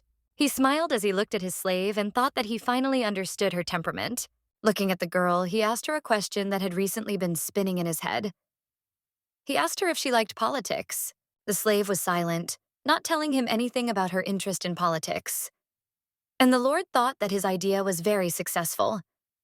He decided to play his part so that Daon would be treated better, but in the end, it turned out even better than he imagined. As a result of the successful operation carried out today, he managed to find something more interesting. He repeated the question to the girl standing in front of him about whether she was interested in politics. As before, she said nothing in response, only turning her head towards the people who remained kneeling, waiting for mercy from their master. He wondered if this was the jackpot. After a short conversation with his slave, the owner of the castle was forced to sit back in his chair and began to think about what he should do. Before this, he believed that the best solution to the problem would be to execute criminals who committed serious crimes. But it seems that this girl was able to convince him, because if he executes criminals, then she will again continue to hide her feelings from him and will continue to live her life. In the old days, the Lord Commander was careful never to change his initial decision. He strictly demanded that his subordinates carry out orders and then punished them if they failed to do so. He had always believed that people were just chess pieces to him, to be moved and sacrificed if necessary. And if he left them alive, he would not be able to move this slave on the chessboard. She was certainly a strong figure, but he was also confident that he was a strong player and could handle her if he moved in the right direction. The young man grabbed his head and said that he thought it would be much easier if they simply executed all the guilty criminals. He extended his hand towards the slave as if addressing her, and said that they could be driven out, but that would not solve the second problem that had arisen, since they needed workers. The young master's advisor silently watched all the events in the throne room. He decided not to enter into a squabble with him, ready to fulfill any wish of his master. He seemed to have a solution to the problem in his head. He thought for a moment and said that they should do it this way. To his surprise, the Lord's advisor heard that the guilty men would be working on repairs to the castle and roads. Other work was prepared for the women. They would work in the taverns that were located near the construction works. It would seem that having resolved all the problems, the master again took his place in the chair and, turning to the servants, said that today the slave had saved their lives, and they should be grateful to her for this. Without rising from their knees, men and women bowed down and began to thank the one whom they had recently hated and wished dead. When it seemed that everything was finished, the young man decided to speak and told his master how merciful his act seemed. While he was busy with something at his desk, the Lord told him that perhaps he should tell the king about his mercy sometime. Then the young man smiled slightly and said that the king would not believe anyone anyway. After this, the man turned around and ordered someone to come to him. He used his finger to call his slave, who was standing not far from his throne. When the slave obeyed her master's command and approached him, he took her by the chin, lifted her head a little higher to look into her eyes, and asked her what she liked to do in her free time. Taken aback by this question, the slave at first did not know what to answer her master. But then, after a short thought, she told him that what she liked most was cooking. The young man had no answer to this. He said that from today on, the slave would be responsible for the kitchen. He lifted her head again to look at her and told her that she must remember that she now had one job, which he had given her. Everything else she would not do anymore. After this, he told the girl that she would become the head cook of the castle with all the powers that came with it, and that she would be responsible for the kitchen. The master of the castle looked back at his servants and maids. He thought that now the position of his slave in this house must change. She will not be humiliated like this anymore. But the servants, ungrateful to the slave, began to grumble in response to this appointment. They considered it unacceptable for a slave to work in the kitchen, and outrageous that this was the girl they hated. Without letting go of the girl's head or his hands, the Lord said that he had one more matter to resolve. He told her that if they banished or executed all the criminals, there would be a clear shortage of servants in the house. He asked his slave what she would do if the servants and maids guilty of bribery and fraud were punished. Since the slave remained silent and did not say anything in response, the Lord demanded an answer from her in a threatening voice. After thinking for a while, the girl finally decided on an answer and quietly said just one word. Census.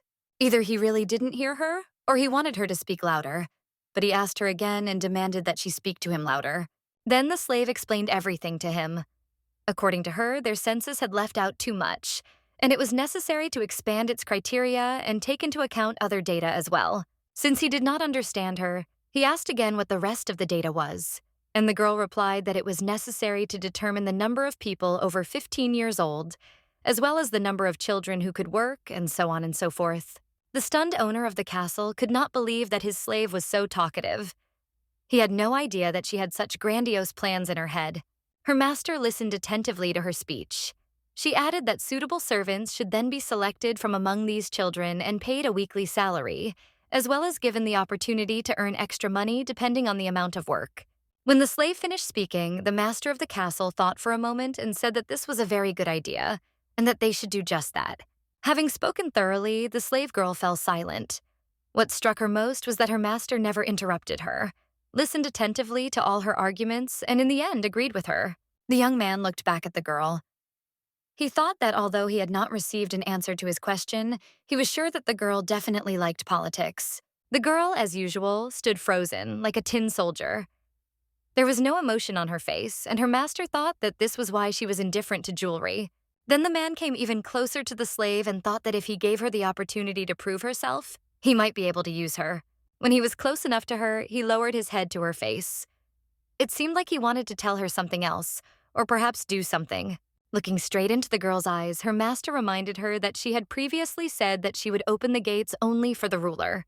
He remembered that this was what was written in the letter she had sent with the arrow. Literally, it was, "These gates will be opened only to the ruler."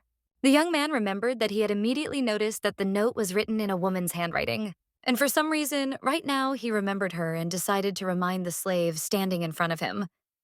He leaned towards her ear and whispered that he knew how to open her gate.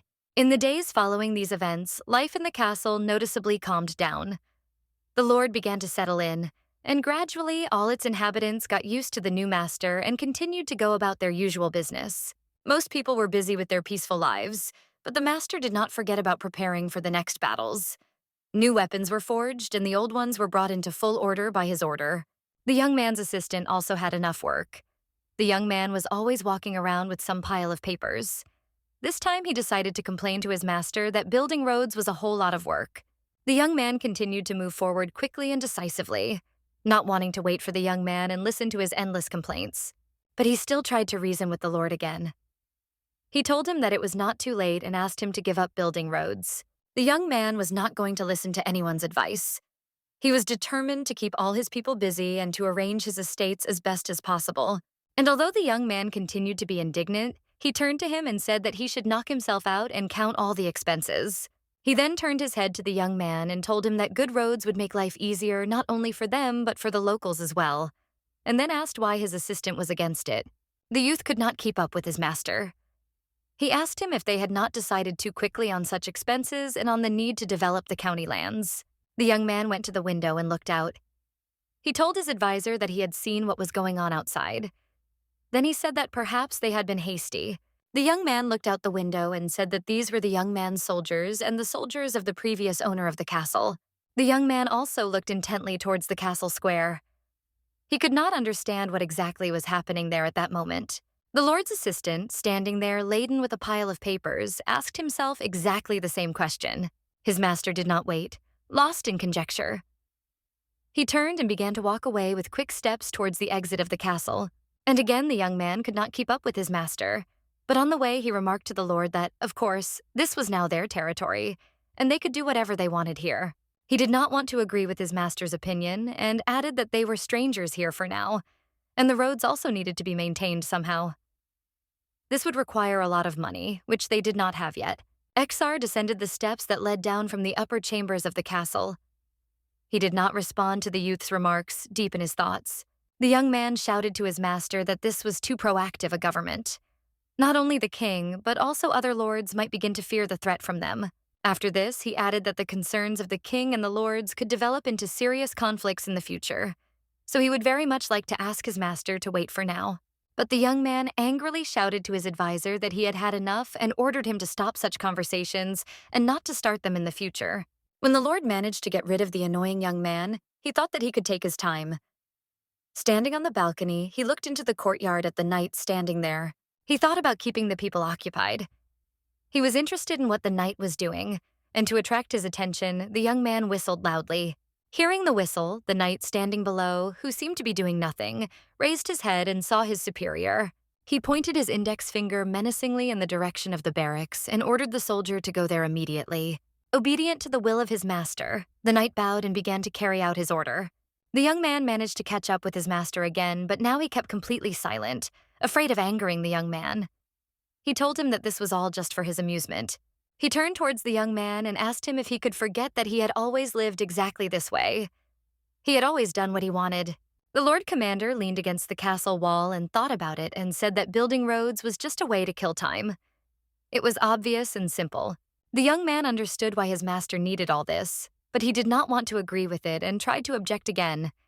He said that everyone was already afraid of the new owner of the castle. The young man spoke and fell silent, and his master thought that there was nothing wrong with that. He didn't care what others thought of him. He wanted to live the way he wanted to live. His advisor added that because of his master's plans, the number of soldiers had already had to be cut back so as not to provoke the king. He allowed the idea that the king might bring his army here, but it seemed that his master and lord did not care at all.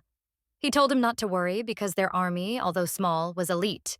The young man did not remain silent at his master's words and said that it seemed to him that he was very naive and was in vain hoping for a successful outcome of his enterprise. He thought again of the sweet slave who, in his opinion, was the cause of all his master's troubles. This fatal woman awakened some strange thoughts in the Lord. He noticed that he had changed a lot lately. Geoffrey couldn't help but think that since the commander had received the letter from this woman, he had changed a lot. No one had ever aroused such instincts in him. He was sure that this woman was already influencing his master. That's why he decided to act again. He had to get rid of this girl by any means necessary. The advisor informed his master that they had new information about his slave. The young man was used to the fact that his assistant was not indifferent to the girl. He knew that he was about to hear something compromising her, but he did not interrupt his interlocutor. He decided to listen to his information. After the master gave him permission to tell, the advisor reported that it seemed that he had tried to persuade the son of the former owner of Elven Castle to escape. This information must not have been new to his master, because he was not at all surprised and said that it was all obvious. Then the young man decided to explain. He said that the young man must have misunderstood him. They wanted to run away. Then the young man told that the slave girl and perhaps her beloved Earl had decided to run away on the day of the death of the old Earl of Dalbury. They had agreed on this and were ready to escape. The young man just laughed at all this. He couldn't believe that someone was going to run away on the day of the death of the former owner of the castle. He thought about what he had just been told and laughed because everyone was grieving over the dead man at that time. Having learned of their master's death, they were probably busy dividing his inheritance. It seemed completely unthinkable to the young man that the deceased slave had made any plans that day. The Lord Commander was surprised to learn that, in addition, the slave girl had been telling everyone that there was a high probability that he would invade the orang, thus inciting the inhabitants to resistance. The young man was again not at all surprised. It was strange to him that the young man had taken it upon himself to accuse the girl. After all, she could not have known at all about his upcoming attack on the Count's castle. But the man's advisor still wouldn't calm down and repeated again that as soon as the Count died, the slave predicted the invasion and then planned to escape with his eldest son. The young man thought that this time he was really very lucky. After all, according to his advisor, she was certainly an unusual woman if she could do everything they said about her. He objected to the young man and said that the Count's son had not run away anywhere. Yes, he didn't know what the second wife would do. And that's why she stayed. That was the explanation for the unfortunate slave's actions. The owner of the castle was silent for a moment again, and then told the young man that if the slave and the Count's son were in a romantic relationship, then it was easy to understand, since she planned to do it with her young beloved. But it was not so easy to calm the ardor of the excited advisor. He began to shout loudly, waving his fists, proving to the gentleman that he was right. Already seeing that he had no arguments left that could hurt the young man, he shouted that this woman was very dangerous and capable. She could read her opponent. His master was sitting comfortably on the balcony. He confirmed to the young man that this woman was exactly as he had said. Indeed, in his opinion, she was also treacherous. Then the young man added that this was not all. He said that she was cold, indifferent, and seemed to be very smart. The lord looked at the soldiers of the former count working nearby and guarding his castle, as well as his soldiers. He added that, besides, the girl, with all her advantages, still remains a slave. He could not understand how it happened that an intelligent, developed, and beautiful girl could become a slave who belonged to someone for a long time like a dog. His advisor told him that all slaves were no better than livestock. No one treated them like ordinary people, which is why she could not become a concubine. Geoffrey couldn't just shut up. He also said that by law, she couldn't even be his young master's mistress. She had as much right as any animal in the stable of this castle. But it seemed that the young man didn't care about any of this. He didn't even bat an eyelid at his advisor's remarks. All he could think about was that this girl should belong to him. Seeing the sadness and disappointment in his master's eyes, the young man could not calm down. Until now, he had respected his master, obeyed all his orders, and understood his whims. But this time, he had to stop his master. He saw that his master had a very thoughtful look. It seemed that he understood who was the cause of the young man's sadness and thoughtfulness. Something had to be done about it. The young man told the Lord that he knew what he was thinking, but he should not be interested in a relationship with a slave. Only 5 months ago, Baron Bendel's second son had been executed. He was executed for the same reason that could later be applied to his young master. The young man was executed because he had an affair with his slave. The advisor added that the head, cut off by the guillotine, still hung outside the gates of the Baron's castle. But, as before, the Lord did not respond to his remarks. The young man continued to attack his master in order to refuse to have relations with the slave he hated. He said that the young man already had many enemies, more than anyone else. He then reiterated that this slave was a femme fatale, and that if the young man let his guard down, she would immediately stab him in the back. Well, the young master at that time also thought about the girl who was an obstacle for his advisor. He believed that she was worthy of belonging to him, and for this he was ready to risk everything, despite the existing rules and laws. The advisor told the man that the slave must hate him because he executed the son of the former Count Elvin, and advised him to think again about whether the girl was worth the risk. He told him to think about what would happen if she fell into the hands of some other lord. The young man was almost shouting because of his nervousness. He turned to his master and demanded that he get rid of this fatal woman at once. The mask of sadness and thought never left the young man's face. He understood that his assistant was right in some ways, but he couldn't do anything about it. He told the young man that he understood what he wanted to say. At this moment, the gate leading to the kitchen opened slightly, and a young woman came out. The owner of the castle began to watch her closely. The man looked at the slave and noted that she could not sit still at all. She was constantly working and looking for something to do. He looked at her and thought that she was going somewhere again in search of work. He was surprised how a person could work for so long for free and still not get tired at all. He kept his eyes on her until she was out of his sight. After that, he said of her that she was a stupid woman. The young man had calmed down a little, seeing that his words had no effect on the Lord. He turned to him again and said that he thought he could not just give up this woman. The Lord glanced again at the girl, who was already walking quickly back to the kitchen. He thought that she was running faster than a racehorse there to take up some work again. Only then did the young man answer his advisor. He said that he was absolutely right, but he should have taken into account the fact that he was not going to abandon this slave girl ever. He said that she would belong only to him. Doan returned to her work. Since she had become the head cook of the castle, she had not had less work. But at least this work brought her pleasure, and she was very glad that she was allowed to do it. It was hot in the kitchen, and she was even sweating a little, but she kept her headscarf on so that her hair wouldn't fall over her forehead. She noticed that the kitchen door had opened a little. At the entrance to the kitchen, her lord and master leaned against the doorframe. He watched intently what his only slave was doing. He told the girl that she should not disobey his orders and instructions because he had told her many times before that she should not go outside the castle walls, and asked where she was going. His slave took off her kerchief and replied, looking down, that there was not enough food at the construction site. She would not like the people working there to go hungry. When she said that she just wanted to bring some food to these people, her master said that it was not her job, and she should not leave the castle. It seemed that the slave was offended by his words, because that was exactly what she looked like. And he went on to say that if she takes away another person's work, then she is interfering in his life. It seemed he had decided to give her a whole lecture. He said that once she reached a certain position, she would definitely have to get used to using other people and not doing all the work herself. The slave was forced to listen to her master, who said that all this was only for her sake and for the sake of the subordinates who were at her disposal. Having scolded the girl, the young man thought about whether he was doing the right thing, because he did not want to offend the one whose favor he had sought for so long and persistently. Looking at Doan, the man thought that this could be the reason for her to distance herself from him again. He really didn't want that to happen, because he was already starting to lose patience and reason due to the slave's refusals. Without knowing whether she was offended or not, he was forced to hear an affirmative answer from her. She said that it was fine and agreed to listen to her master in everything. The young man had no intention of leaving this place. He sat down and began to watch the girl, who was doing her usual business of preparing dinner.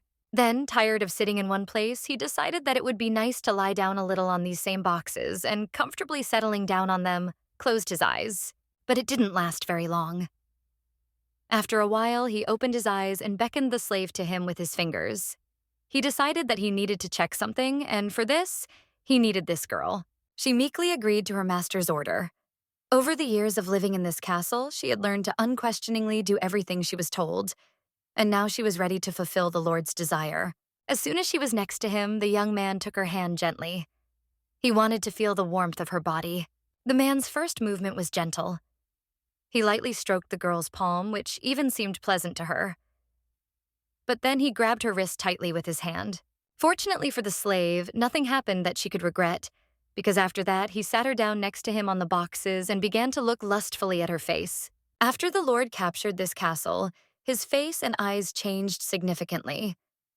If before he looked like an energetic warrior, now he looked like a young man in love with sad eyes. He probably didn't call the slave to him just to admire her. The next moment, he grabbed her by the waist and by the arm and pressed her tightly to his body. Exer thought that his slave was very similar to strong alcohol. He felt real intoxication next to her. It seemed to him that the more you drank from her, the more you wanted to continue it. For him, she was a real heady drink that would immediately start to affect him and blow his mind. All he had to do was look at her. The young man did not let go of the girl from his arms. He pressed his heated body against her and tenderly kissed her at the base of her neck, saying tender words.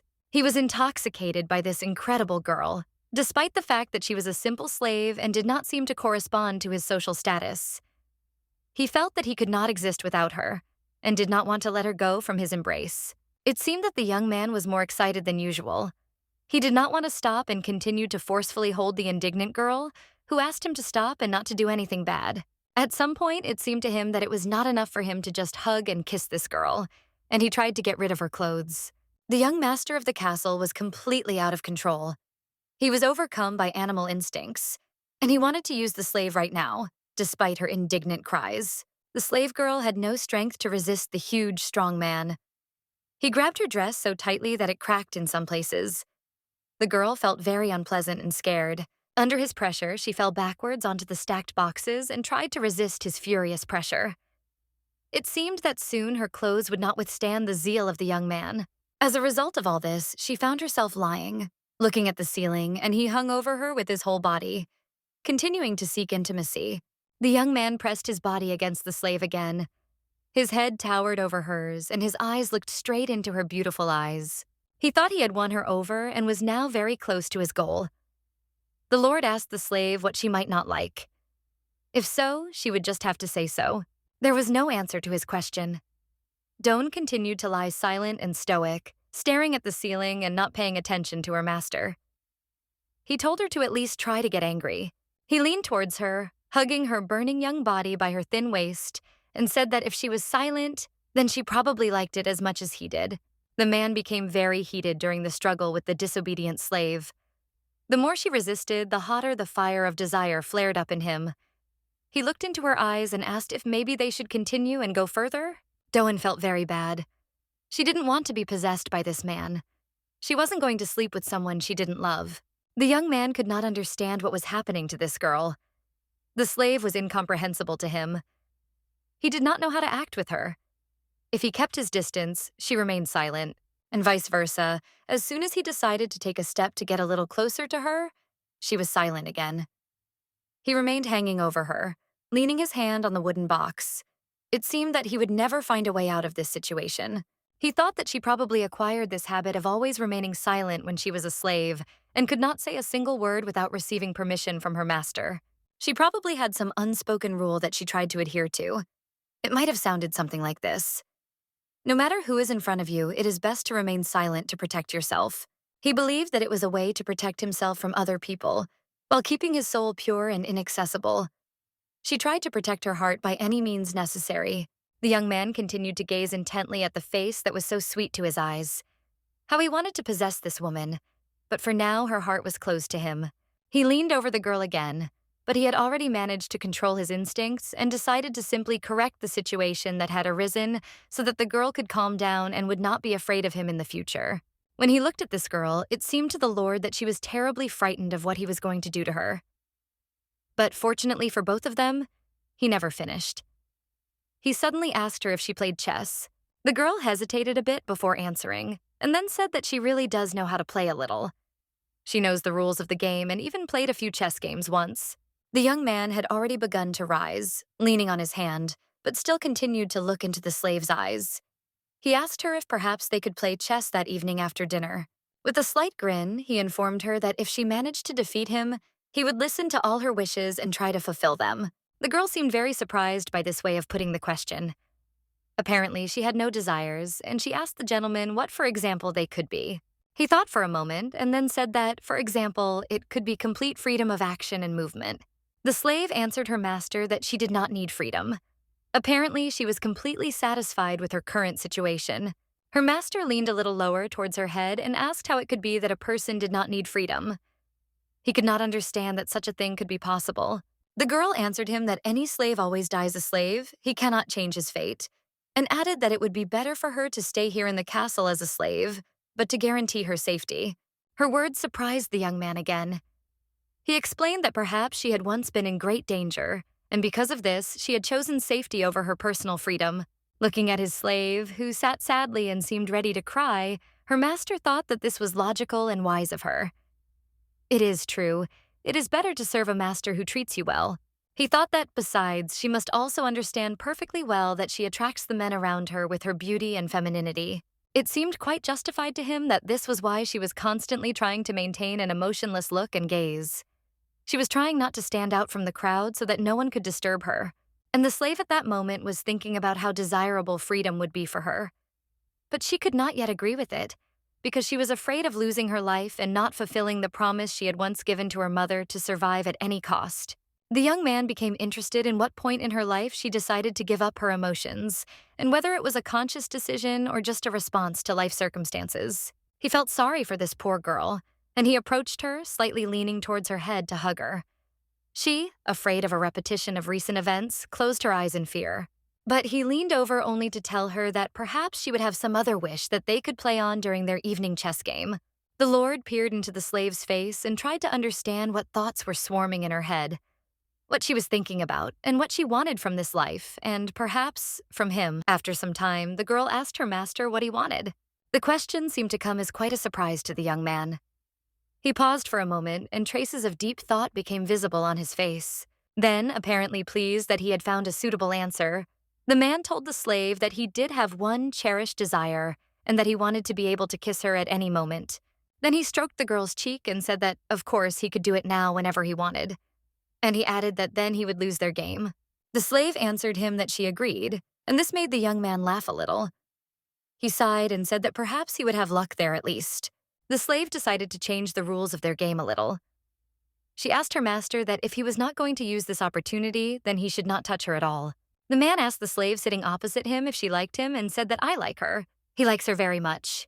But she did not reciprocate his feelings and said that she did not like him at all. It is unclear what the young man was happy about, but he told her well and reminded the girl that they would play chess that evening. Of course, in the evening, real chess battles unfolded, and after one of the games, the Lord told his slave that he had won again. And while he was writing down the result of the game on paper, the girl did not fail to notice that he was writing the wrong thing. He looked at the paper again, not finding a mistake there. He wondered how the girl had done it. She pointed out a mistake in his notes after he asked her a question about a supposed mistake made in his handwriting. With a displeased expression on his face, the man was forced to admit that he had indeed made a mistake in the entry. After this, he handed his slave paper and pen and suggested that she take notes herself, since he could not do so without making mistakes. The young man was very surprised by the slave's remark. The ability to read and write remained the privilege of aristocrats, and not all of them. He was curious since when slaves had learned to count and write, while the girl was writing on a piece of paper, he thought that if anyone found out about this, she might be punished for it. The young man became sad and began to watch the girl. He understood that in some ways she was even louder than him, if she could find a mistake and correct it. He looked at the slave's emotionless face. It was a grave crime on her part to show in his presence that she was literate. He did not understand whether she really enjoyed their game so much. Heavy thoughts haunted the Lord. He considered his slave a woman who unconsciously attracted men to herself. He looked at the girl and remembered their agreement. He decided that he should immediately use the permission he had received. The young man, after winning the game with his slave, decided that he needed to use his prize immediately. He rose from his chair and, leaning on the table, brought his face and body closer to the girl. With a quick movement, he grabbed her by the neck with his hand and began to pull her towards him with the desire to enjoy her kiss again. When the slave was close enough to him, he continued to hold her tightly with his hand and pressed his lips to hers, feeling their sweetness and warmth. The owner of the castle still could not understand what had happened. He was curious about what had happened, and he unsuccessfully searched for an answer to this question both in his head and in the woman standing in front of him. He asked the maid who entered his room how the slave could have disappeared. He could not believe that this could have happened when he himself had ordered her not to leave anywhere. Frightened by the tone and stern look of her master, the maid replied that she knew nothing about where she could have stocked up, nor he. The only thing she could say was that she was going to make soup. Her master had just taken a shower and stood there naked, with only a towel wrapped around his hips. The maid told him that the slave had gone to make soup, and then when she decided to go and check on her, she was gone. The young man was very angry about what had happened. His body was still wet from the shower. He was going to get dressed and start looking for his slave if she did not show up soon. The old woman told him that after she came to the kitchen and did not find the girl there, she waited for her for a long time, but she never returned. It was after this that she decided to tell her master about it. Exar looked out the window, beyond which darkness had long since fallen.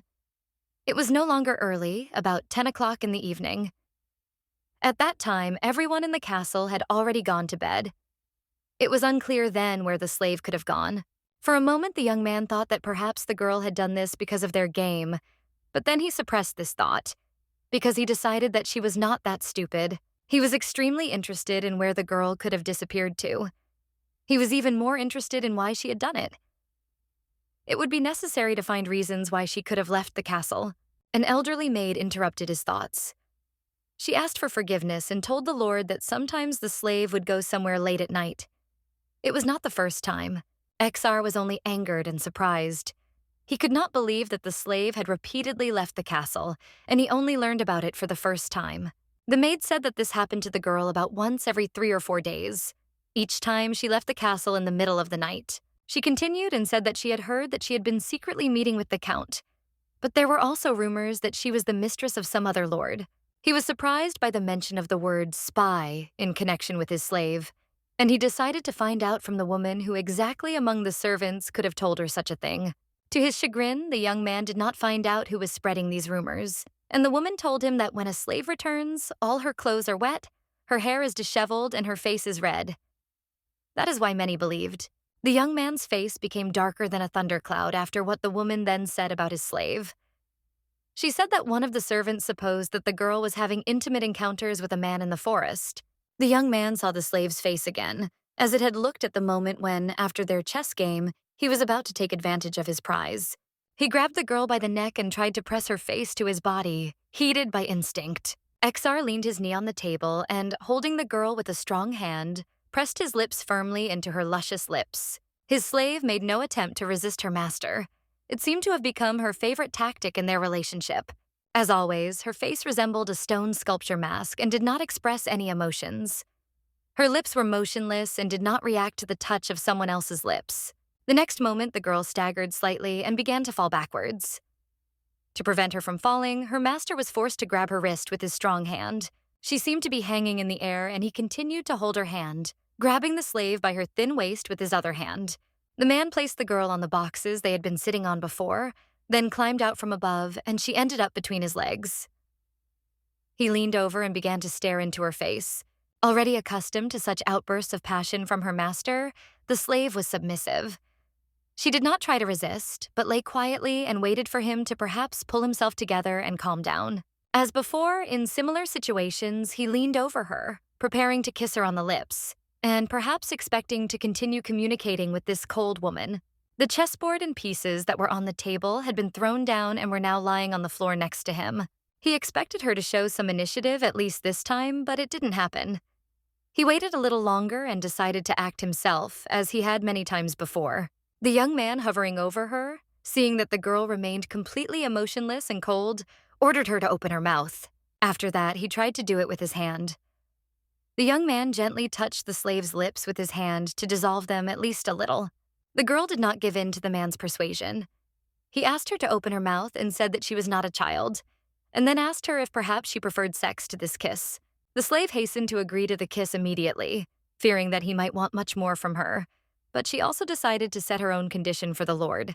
He became curious about what it could be and agreed to fulfill her conditions if it was acceptable to the man. When he heard her proposal, he agreed and did not resist. She said that their kiss would have to last from the moment he touched her lips until the moment their lips no longer touched, and it would be only once. Once all the formalities had been settled on both sides, the ardent and excited man leaned over his slave, pressing her with his whole body to the table. He began to kiss her passionately with his hot lips. To prevent his beloved from resisting or cutting off the passionate kiss at the wrong time, the man began to hold her hands. He wanted this kiss to last forever. He gently held her hand, and if at first it was tense, then after a while the Lord noticed that the girl's hand had weakened and no longer resisted his strength. This kiss brought the man unforgettable pleasure. He hoped that the same feelings were experienced by the girl over whom he was now towering, and to whose body he continued to press, without interrupting the passionate kiss. But this could not last forever. As the girl got tired of enduring this, she again clenched her hand into a fist and tried to resist the energy of her master. After some time, their kiss was interrupted. And if the girl had previously perceived their kiss neutrally, now she was upset and angry.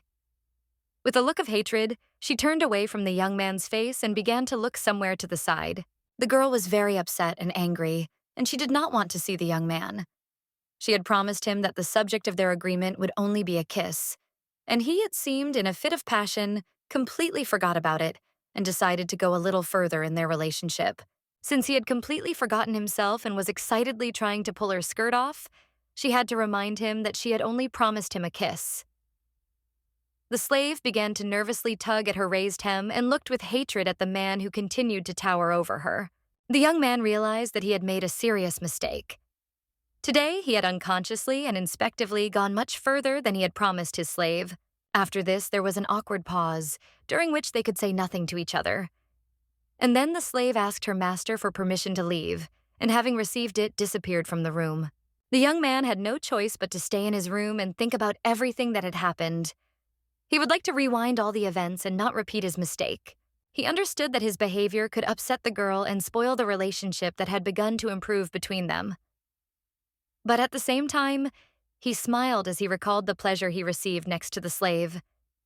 He knew that she must belong only to him. In order to somehow calm his shattered nerves and his raging libido, he began pouring red wine into his glass, intending to drown his sorrows in it. He thought sadly of his beautiful slave. She seemed to him the most beautiful woman in the world and therefore the most desirable. He wanted to possess her, but now he was convinced that until she lost, he would continue to behave very carefully. The young man continued pouring himself a drink and repeated this a couple more times. He still couldn't get drunk.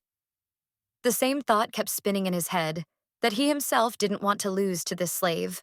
It was already quite late. It was approaching midnight, and the full moon had risen high in the sky, illuminating the castle and its surroundings. The young man continued to recall what his maid had told him. She had informed her master that his slave always returned at dawn, and her clothes were always wet.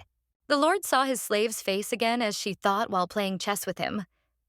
So she left the castle at night every 3 or 4 days, and there were rumors that she was dating another lord. He looked at her and wondered if it was true that she might be a spy for another lord. The man did not want to believe his maid's words at all.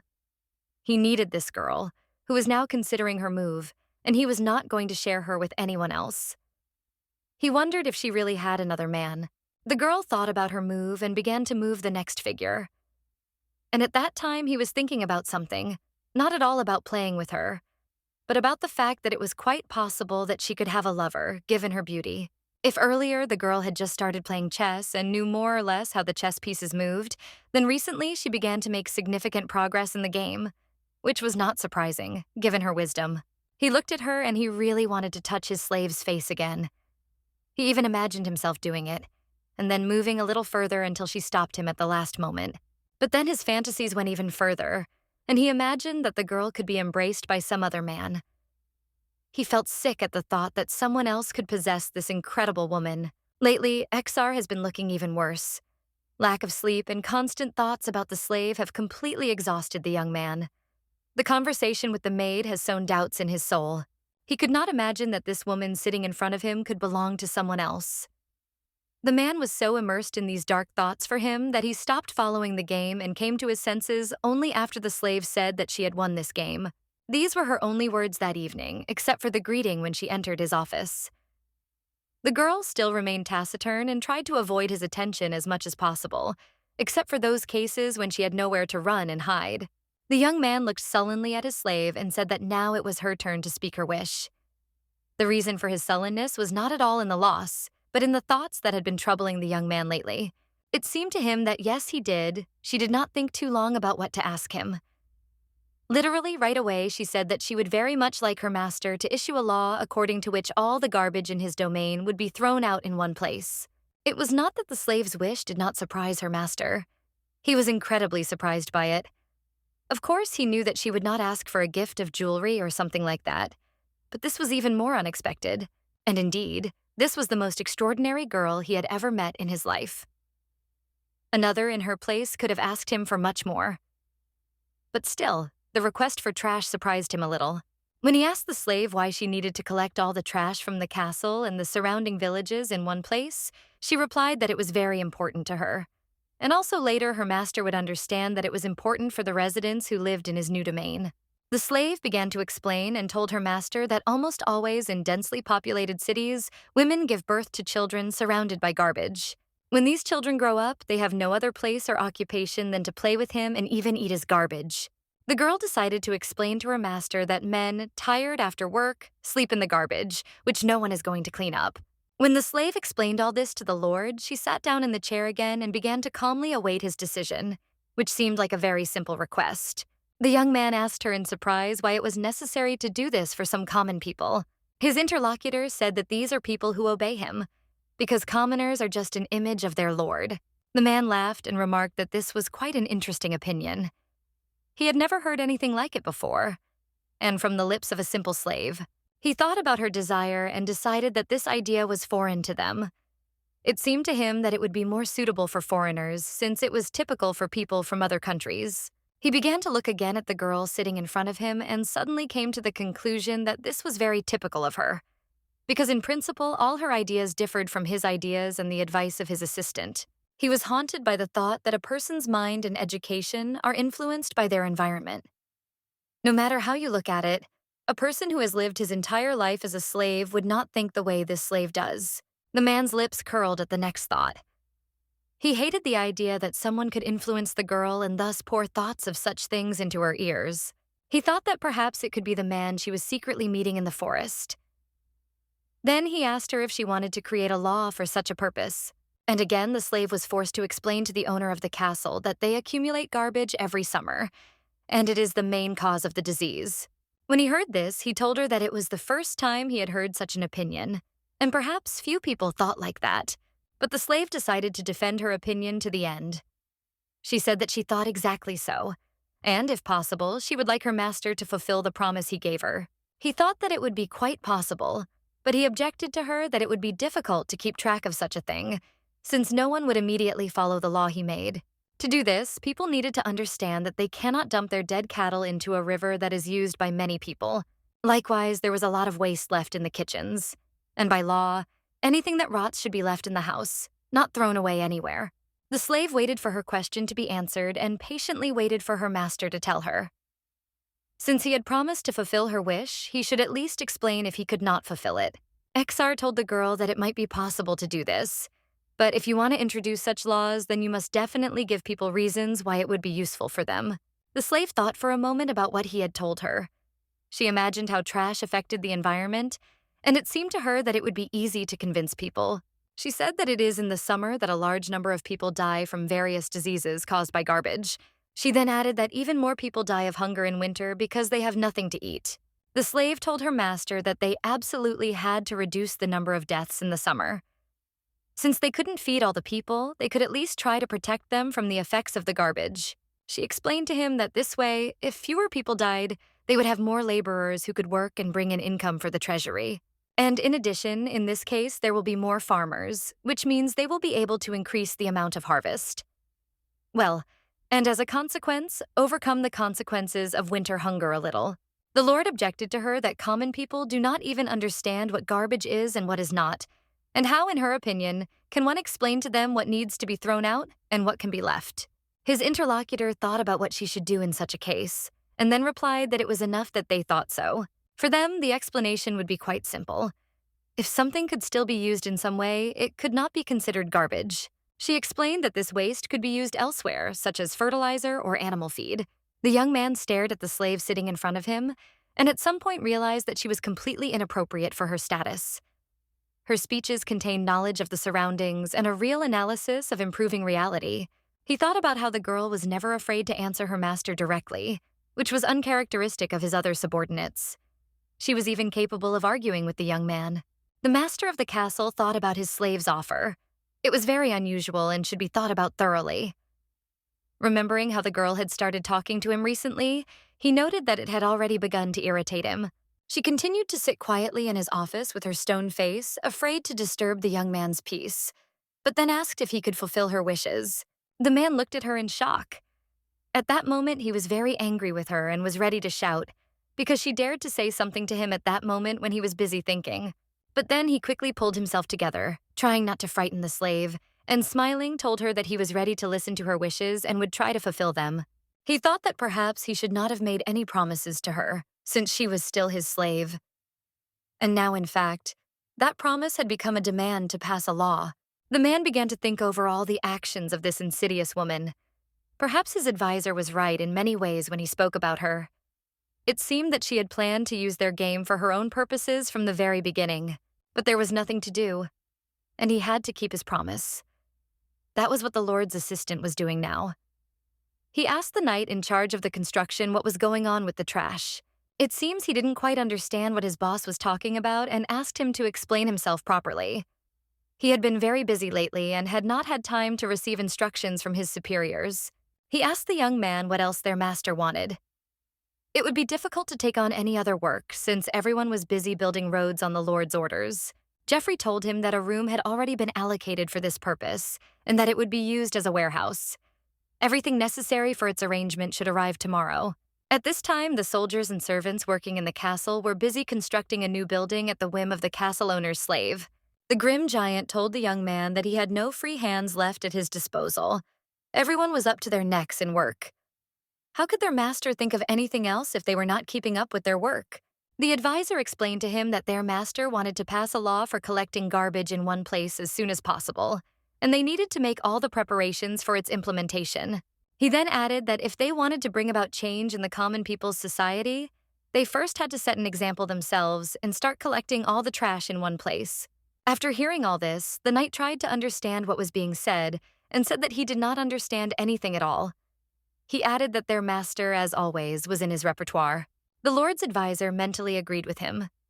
His master had recently taken up the arrangement of his new possessions. He wanted to do everything very quickly, and to do this he completely exhausted his people with work. By order of the new owner of the castle, a census of the population living in his domain was only recently completed. After this, it was decided that the new owner would distribute more land to those families who had more labor force. And for small families, it was planned to issue land of the appropriate size. During the reign of the previous owner of the castle, all the land belonged to him, and he gave it for temporary use to those who wanted it.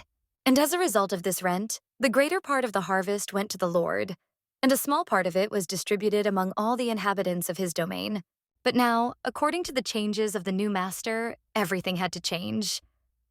Now the land had to belong to the farmers, that is, the people working on it. It was also decided that, as compensation for their gift, the farmers would pay a certain portion of their harvest to the Lord as taxes. This was done so that he could receive income from the land for his treasury. The war was not over yet, so there were still many bandits in the area.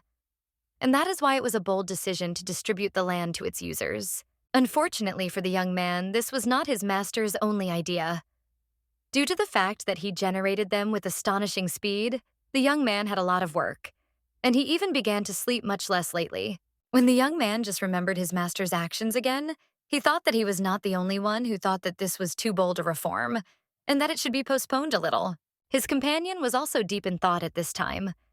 Something seemed to have upset him, for he struck the log with his fist and declared that he thought their master had come there for the purpose of conquest.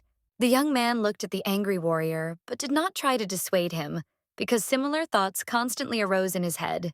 The formidable giant again hit the wooden block with his fist with all his might, and said that now he was no longer sure that the purpose of their master's actions was to conquer new lands. The young man agreed with the knight's words when he said that there was no point in their actions, and there was no need to spend money on such a small region as this orange. Every year, the farmers were afraid of invasion from the outside, because if something happened, the king would not have time to do anything to settle internal conflicts among the aristocrats. And the lord understood these circumstances and therefore always acted carefully. The young man thought that their young master had changed a lot now. He began to act completely differently from how he had done before, and his subordinates were not at all happy about the changes that had happened to him. The knight asked the advisor if perhaps everything that happened to their master could be because of that woman, but the young man tried not to attach any importance to the giant's words. He seemed not to understand what was being said and asked because of which woman something could have happened to their master. The knight slammed his fist angrily again and told the young man not to make a fool of himself, since he knew very well who they were talking about and who had recently become very influential with the Lord Commander. The once cheerful young man had also changed recently. He had lost interest in life because his master was spending less time in his company. This upset the young man greatly. He told the knight that who knew what influence a slave could have on the lord, but he seemed to be sure that the slave was guilty. He shouted angrily that it was the lioness woman. After this, the giant said that she only seemed like a weak and fragile bird that would fall from the slightest gust of wind. But in the heart of this girl was the spirit of a real lioness, ready to defeat anyone. He asked the young man if he knew that lionesses were very good at hunting. It was a lioness that their commander's slave reminded him of. The advisor thought about his words. He had long noticed the influence the slave had on his master. He had warned him many times against communicating with her, calling her a treacherous woman and asking him to beware of her in any way possible. But all this had been in vain. He decided to find out what their people thought about the relationship between the master and his slave, and asked the knight about it. He was interested to know if they shared his opinion. He thought for a moment and replied that he had not yet noticed any talk about this, but it seemed to him that soon talk would definitely begin about the gentleman and the woman who had influenced him. The knight's next words caused some surprise on the young man's face. He informed him that Run was clearly interested in this slave. When everyone was alerted on that fateful night by Down's escape, it was he who was the first to find her. The name of the soldier who managed to catch the girl was Runno. It seems that it was this encounter with the slave that had the greatest impact on the young soldier. He had changed since he had caught her in the forest. He had been a loyal and trustworthy knight. The warrior told the young man that this soldier had changed recently. After all, when a girl gets into a man's mind, everything can change abruptly. The young man was very interested in what he heard. Perhaps these rumors could be used later in a conversation with the young master. It seemed that he had a rival whose feelings could be played with the lord. The knight said that every time the slave passes by the soldier who caught her, he lowers his gaze and, as if guilty, tries not to look in her direction. The knight imagined the slave girl walking through the courtyard and said that this was not just happening to one soldier. It seemed to him that everyone was lowering their gaze because of the special charm of this unusual girl. The advisor asked his interlocutor whether, in his opinion, everything would be okay with this soldier, and whether any problems would arise later because of his behavior. But the knight hastened to reassure him and said that Runno was a man who could control himself, and as it seemed to him, there was no need to worry about him at all. Geoffrey thought again about how he could use the information he had received against this treacherous woman. It seemed to him that as soon as he managed to get rid of her, all their problems would immediately disappear, and life would return to the way it was before. Afterwards, a giant who was not particularly smart approached him again and asked him if perhaps he should kill this woman. The young man replied that perhaps this should not be done under any circumstances. He thought that it might upset and embitter their master even more, since he had become very attached to his slave. But the knight was very determined, and continuing to pound his fist on the wooden block, he again declared that he would not be afraid of his master and would kill her if necessary. The advisor asked him not to worry and said that he would think about what could be done to solve the problems that their commander had. The young man was very frightened by his words. He could not imagine that he was ready for something like that. And he began to think about how to calm this seemingly calm man in whom a real monster was hidden. He could not even imagine that he could give the order to kill another person, even one such as, in his opinion, the slave of the young master was. He thought that some other solution to their problem should be found. He would definitely have to do everything to save the gentleman. He was sure that this insidious and cunning woman would eventually be able to destroy him, and perhaps lead him to the guillotine. He was brought out of his deep thoughts by the loud laughter of the knight standing next to him. He was laughing loudly. No one knew why. The young man wondered what could make the man standing next to him laugh so much. As it turned out, the object of the knight's laughter was the young man. And he told the advisor that he never thought that the eternally calm man would look so tense after talking to him. The young man did not comment on his words. It seemed to him that he was not worth further conversation with him. He even began to fear this man, who, according to him, could just kill a defenseless person. But the huge giant, although not distinguished by great intelligence, nevertheless figured out something. He told the young man that she was clearly not a simple woman. Geoffrey decided to end his conversation with this man. He reminded him once again that he should start building a warehouse for garbage, and on the way to the castle, he thought that this woman really was not simple. Exactly the same thoughts came to his mind when he found himself inside the Lord's office. He saw some sheets of paper on his desk and was surprised to read that they were permissions to kiss. When he asked his master what these sheets were, he looked up from reading some papers and said that it was indeed permission to kiss, signed by his slave after she lost to him at chess. The young man went to the bookcase to place the scrolls he had brought in the archive. He could not understand why his master needed permission to do something with his slave. It seemed to him that his master looked tired. He was reading something on a piece of paper, but he noted to his assistant that these permits, of course, were not enough. But what is. These sheets, signed by the slave's hand, remained lying on her master's desk. He added that he began to save them so that he could later use them all at once. His assistant almost laughed at his words and told the Lord that he was like a squirrel collecting acorns in its hollow.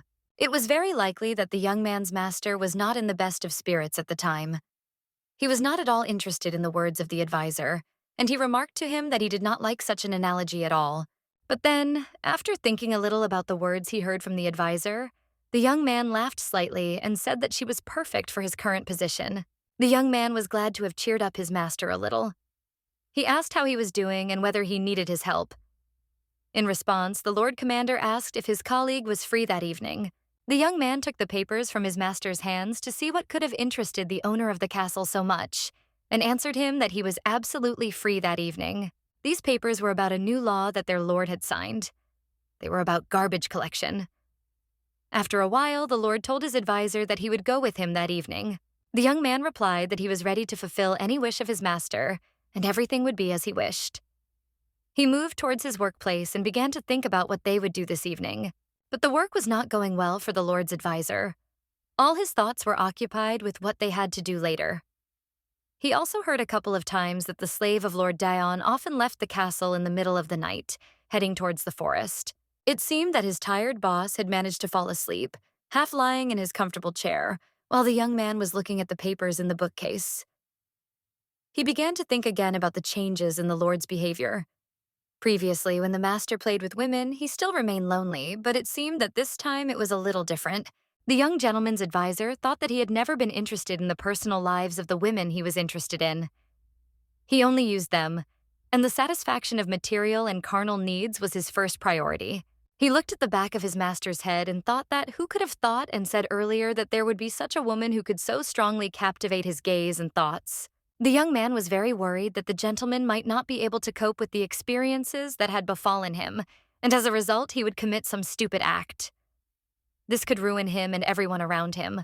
When he noticed that the young man had woken up and opened his eyes, he approached him and asked, "Does he really hope that if he collects dozens of such permits, the slave will be able to provide him with such a desired special service?" Hearing this, the Lord Commander was very happy and said that he really had a brilliant advisor, because he had not even thought about this before, and began to thank the young man for being able to give him such a good idea. The Lord's frustrated advisor clutched his head in despair at his boss's words and went back to continue his work at his office desk.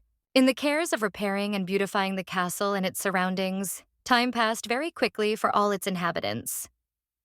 Unnoticed by all the workers, night came, which seemed very short for those who decided to rest. Every day after a hard day's work, the castle emptied early and fell silent. Few dared to waste their energy on unnecessary things at late hours. But that night, the two men decided not to sleep under any circumstances. They had a very serious matter that the elder of them had in mind. And now the lord stood near the wall, and his advisor sat down next to him. And at this rather late hour, when the young lord's advisor was busy mentally begging the unfortunate slave not to leave the castle that night, the young man was busy thinking about that same slave. He wanted to find out where she periodically went when she went beyond the castle. Time passed, and no one came out of the castle. The lord began to think that they had decided to wait for the slave in vain that night, and that she would go some other day. But then he heard someone's footsteps. The man listened to these steps, and it seemed to him that they belonged to the very person he was going to follow today. He was satisfied that he had gotten ready to leave the castle in time and follow the girl. While his slave continued on her way, he and his assistant followed her closely, hiding in the shadows of the trees and bushes that grew there. He did not want her to notice them. Since the night was very moonlit, they had to lag behind the slave at a fairly long distance. The dense foliage hid them very well from the girl, but the young man's assistant was not careful enough. He did not notice a dry branch lying in his path, and it cracked loudly under his boot. As it turned out, the slave was very wary. That's probably why she immediately looked back when she heard the noise. She wanted to make sure that no one was following her or following her during her night walk. The young man thought that he had done the right thing when he decided to dress himself and the advisor in long black cloaks. As soon as the girl looked in their direction, they immediately turned their backs to her and froze, so as not to give themselves away to her. Angry man, as soon as the girl had moved away a little, immediately hissed at his assistant. He told him that he was sitting too much at paperwork. It would be a real disgrace if a simple woman noticed the military man. The young man was disappointed and irritated by his master's words. He had no desire to go anywhere at night, but his curiosity got the better of him. He wanted to know where he was going. Geoffrey said that in general, soldiers are not trained to follow women. When the slave had moved far enough away from them and only her vague silhouette was visible in the distance, the young men continued pursuing her and began to quietly enter, carefully choosing their path.